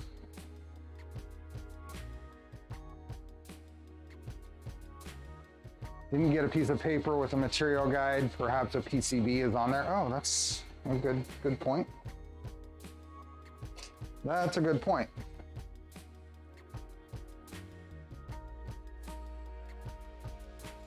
I'm still amazed I can read this. So we got plywood, pine, paulownia, paperboard, which is cardboard box, A4 paper, not white, it says, craft paper, leather, black acrylic, cobblestone, ceramics, coated metal, plated metal, stainless steel, glass, knit, so probably some fabric, cotton, ABS plastics, Bamboo, silica gel, rubber, ceramic tile, and tin lead ore. Let's see what else we have here. We've got, oh, that's fine. Engraving, oh, to cutting, plywood. Okay, so cardboard, I'm not seeing any. Leather, bamboo. I'm not seeing any kind of FRS or Garolite or anything like that on the, or their alternate names. So plywood, 2.8 millimeter with the 20 watts. It says 500 millimeters per minute.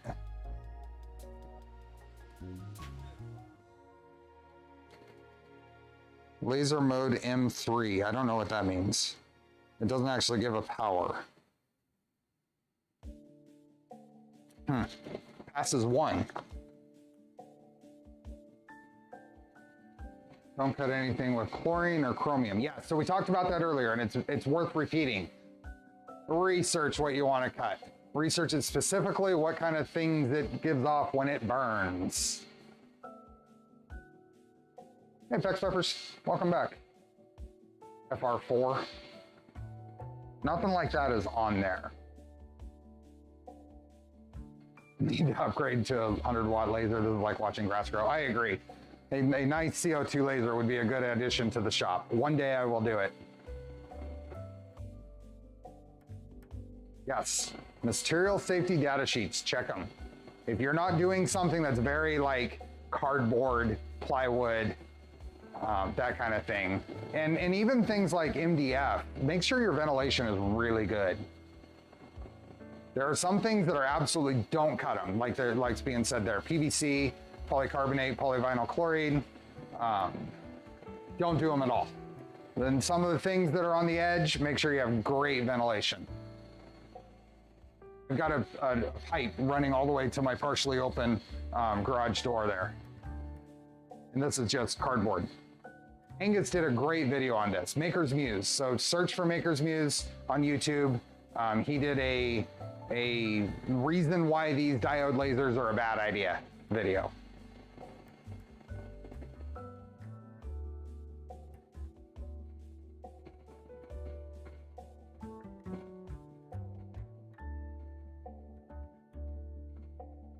Now, Danny, you say don't cut stainless steel. Does that apply also to just engraving it, like the heat? What is it doing? It's tempering it to change the colors.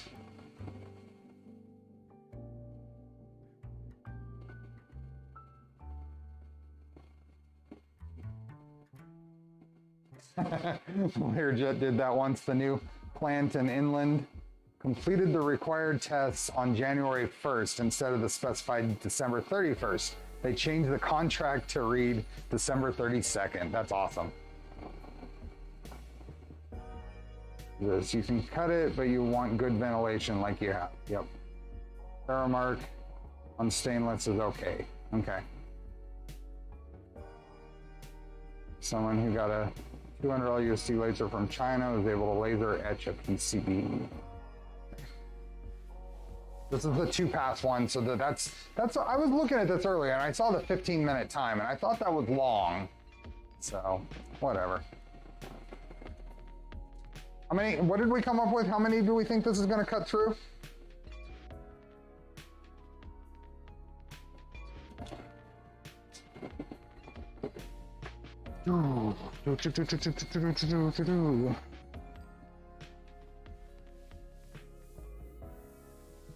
Six, 12, 5.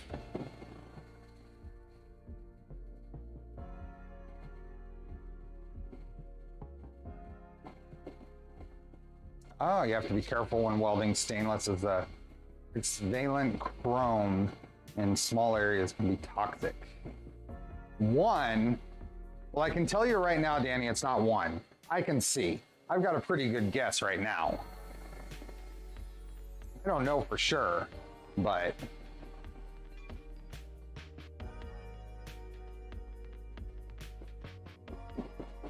Remember, this is a 2-pass. I made the mistake. I made a mistake and set up the 2-pass test before the single-pass test. We're still going to do the single-pass test before we're done here today. But 42, that's always the answer.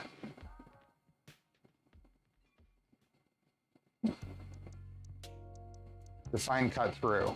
Well, the same way we did before. If I can use very light pressure to pop the piece out, then I'm going to consider that cut through. If I can use very light pressure to pop the piece loose, then I'll consider that cut through.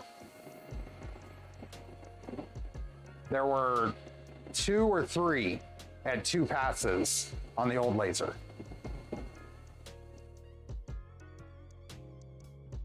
Does the second pass work any better due to the already blackened material? I don't think so. And no splinters. Can we use that light pressure with a chisel or an X-Acto knife or something?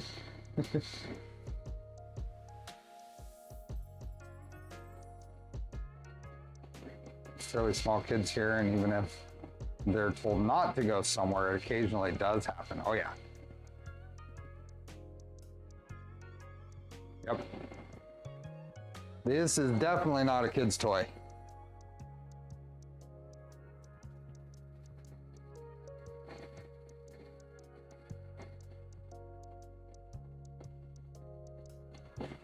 I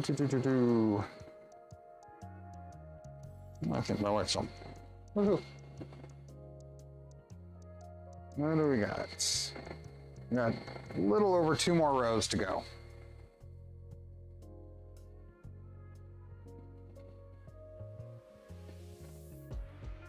Terminator's light pressure. Same pressure I used on the first test.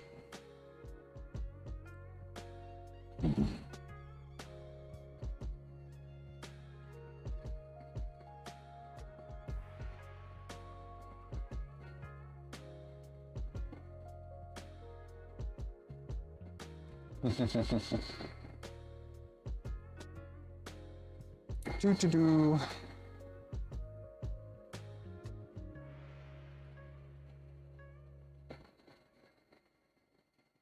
Okay, finishing up the second to last row.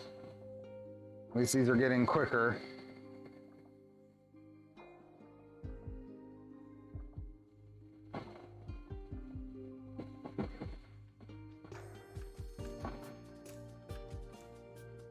Light pressure. We are talking about, yeah, slight, light pressure. I consider any more than 2 passes excessive. You get more of a charcoal effect and a cut on more passes, yeah. Can you etch PCBs with this? I don't know. I would imagine so. I don't know how great it is.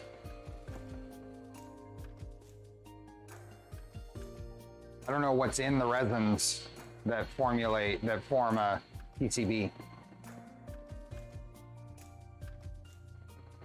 Saw a laser cut a branch off a tree high up. Oh, there we go. Okay, so that's done. Let's see if this thing's warm. Is this thing warm? No, no spots that I can feel.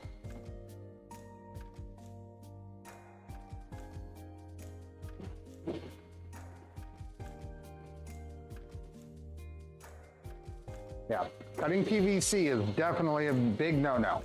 Don't do it.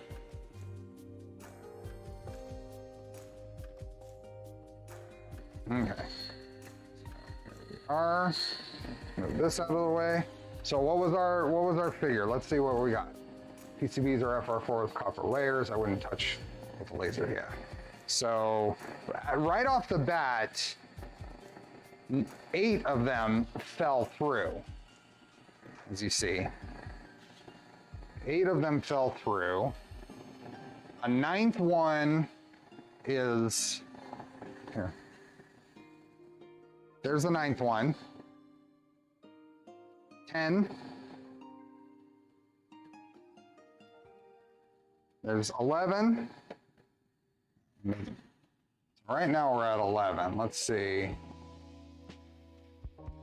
I would call it with the same pressure as before. We got 11. Who gets 11?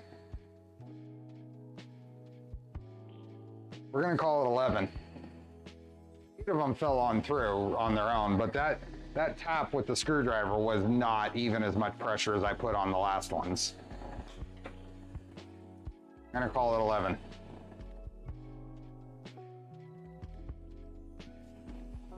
And that would be this test here from before, and I've got 2, 3 of them with some moderate pressure would come out. These 3. 80%, 90%, and 100% at 100 millimeters per minute. Let's see if we get any at single pass. Pull these pieces out. Maurice gets 12. Good job.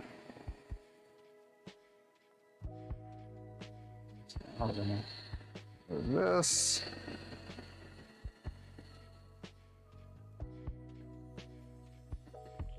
Here. Less charring than you're right. You're absolutely right. It is far less charring. That's a good point. I'm curious, do you think there's any benefit to trying to get a camera in there? Let's try something. Let's try something a little different. Can I get it in the corner here?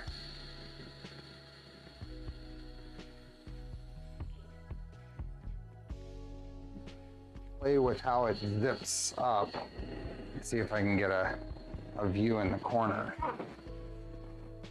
Which way is the grain going on this? That's a good, well, it's plywood, so I'm not sure where the first layer grain is going. Let's see if we can get any view here.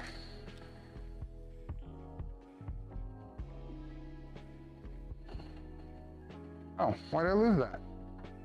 Why did I lose my camera? Okay, I lost the camera. Let me see if I can get it back.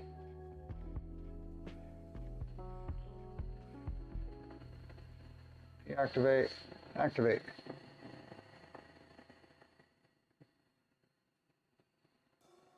Oh, I wonder if this is what was conflicting with the laser.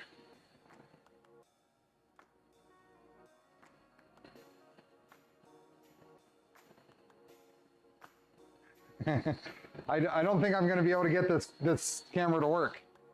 I think it's what was causing problems with our connectivity to the... I need to make sure they're on completely different USB controllers probably. Oh well. I'll just completely seal it up then. There's that. I tried. Maybe I'll figure it out later.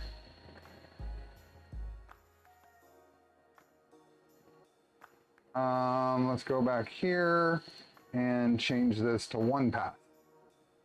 So this will be a fairly quick test. Let's frame it. Yep, it's going in the right spot. Let's go here, put on the glasses, and start. Now that is right in a glare. So how many is this one gonna cut? It didn't get unplugged. I think it's conflicting.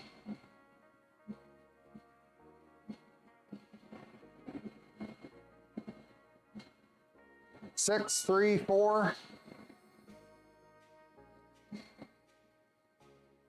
It is a far cleaner.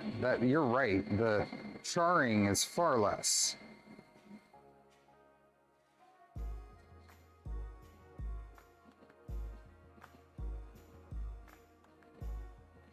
So 100% equals 0.75 times 20, 15 watt laser power. I don't know. I don't know where the 0.75 comes from. So according to the documentation, these are 5.5 watt individual lasers. There's 4 of them, and they claim an output of 20 watts.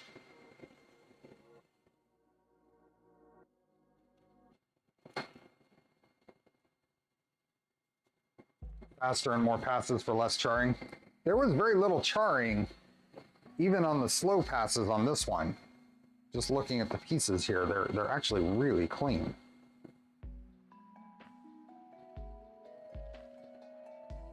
It's not stopping, it's just moving very slow because this is 100 millimeter per minute. So that it starts at the slow and goes faster. So the letters are all quick at 2,000 millimeters per minute. It's on the 100 millimeters per minute row right now.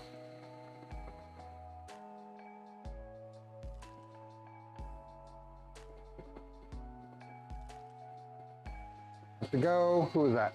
Tuxedo, see you, Tuxedo. Have fun at Murph. Yes, I'm looking forward to Murph. And figure out dinner later, everyone. See you, MRRF. We're gonna hit 4. We'll be at just over 4 hours. I'm so bad at estimating how long this stuff takes. I was worried we wouldn't hit 3 hours. Yes, 5, okay. It's interesting. The fast passes are like a slow Ender 3. The slow passes make old Ultimakers seem quick. Yes. Cleanest cut, always strive for the fastest speed that will make the necessary cuts. Yep, that's why we do these tests, right? So we can look on there where will it still make a full cut for a reasonable power level and speed.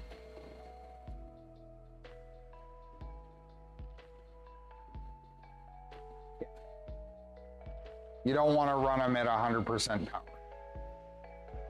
Especially CO2s. That's even more of an issue with those, right?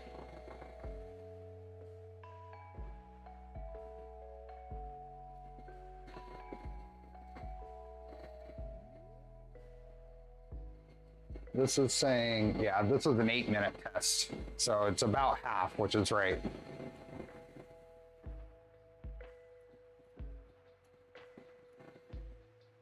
And I would imagine that's a good argument for a more powerful laser too, Christian. I would agree. If you can buy the problem with CO2 lasers though, is as power goes up, that tube, that laser gets long and your device starts getting very large. And then replacement tubes get expensive. So you got to find that balance point between your available space, how much you're willing to spend when it is going to be replaced. If you're running a less expensive laser closer to its max, but replacing it more frequently, where's that cost comparison to a more expensive laser that you're running at less of its capacity so it lasts longer?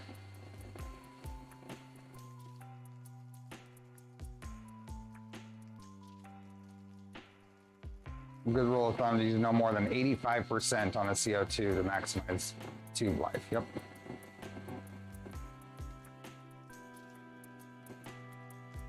Yeah, it's probably not worth it to buy a 100 or bigger watt laser if you're doing the kind of stuff we typically do, panels and stuff like that, because the size of that, I mean, that tube gets really long, but the cost of the tube goes up too.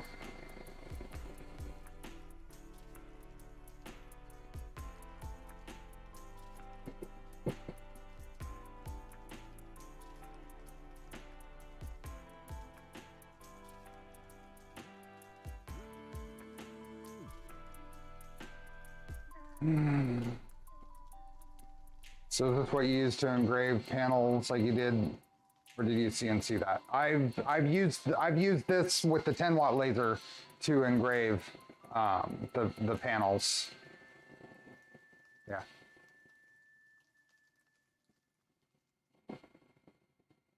Those are great for hobby. Not so sure I'd want to be messing around with them yet for production unless you're on a really small scale. And very specific use, right? So this is more limited in what you can do with it than a CO2. I mean, the big one is you can't cut transparent materials. where you can with the CO2.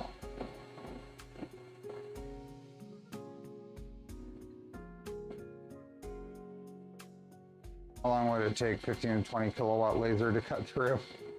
15 to 20 kilowatt? Are we ready to vaporize this 3mm plywood?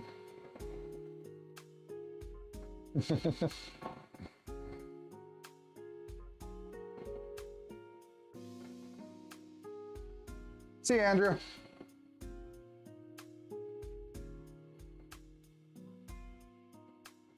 You can if you paint them with tempera black.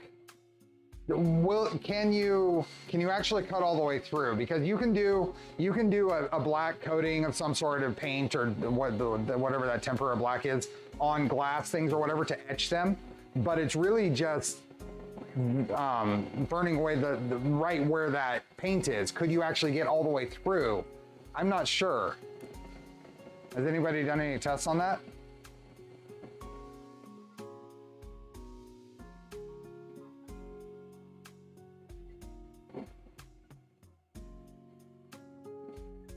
Yeah, you can etch clear things using that method. You have to coat it in order to get that etch done, and then you wash it off later. But I'm not sure you would be able to cut all the way through.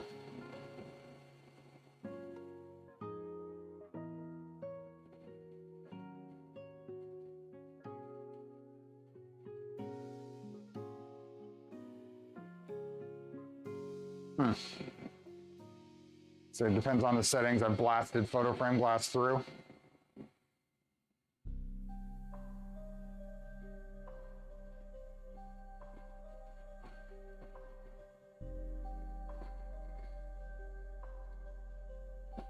Ooh, I'm starting to get hungry.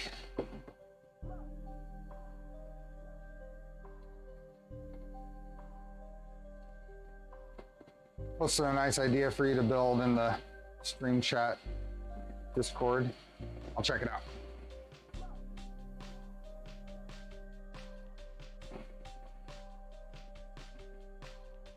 CO2 has a higher frequency, higher wavelength.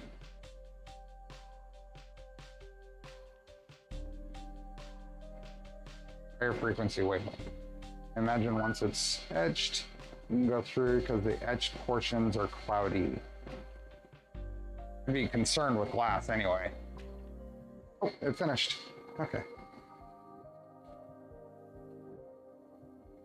Okay, still smell. I mean, my ventilation has been effective, I think. I'm barely smelling this. I'm happy with that. So 6.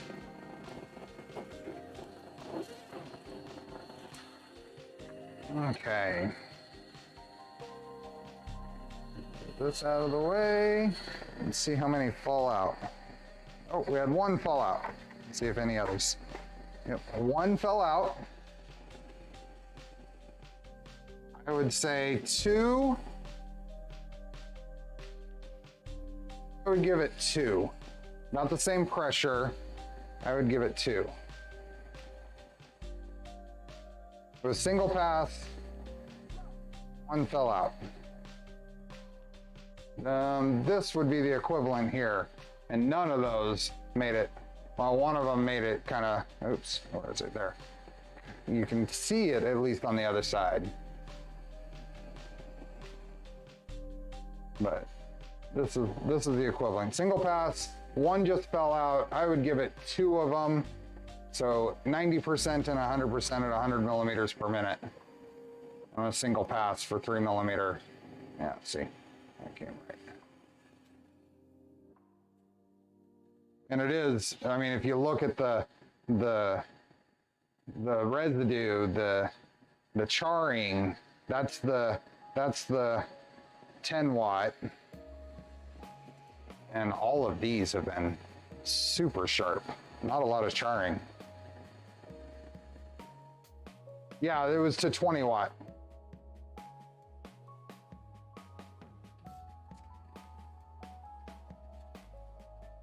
And the grain is going this way.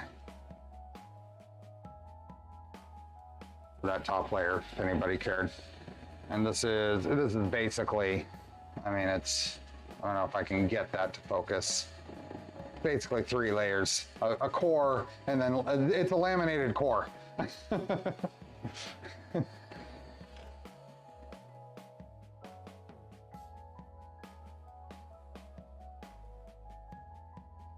So yeah, that's awesome.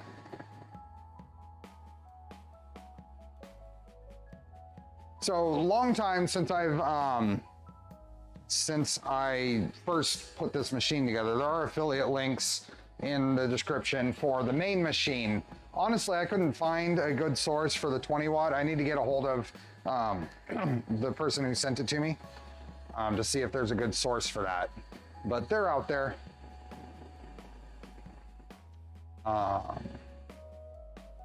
else? I just wonder if it can cut it. Yeah, so two for single pass is what I would call it. I just cut pieces to build a shed. Yeah. Wonder why the 20 watt is so much cleaner. One possibility is also the, I've heard that the air assist, the built-in air assist on this isn't great, is pretty poor. They may have improved that on this one.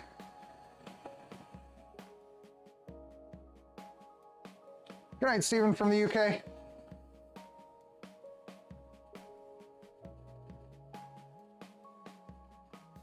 Plywood is always a challenge due to the glues.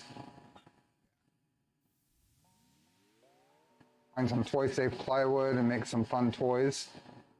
I went manually a few times with kids in the shop, but it was so slow.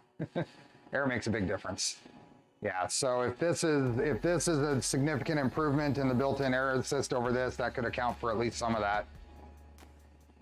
So what will you engrave first? Probably the same type stuff I've been doing when I need a small a panel that'll fit on here, that kind of thing.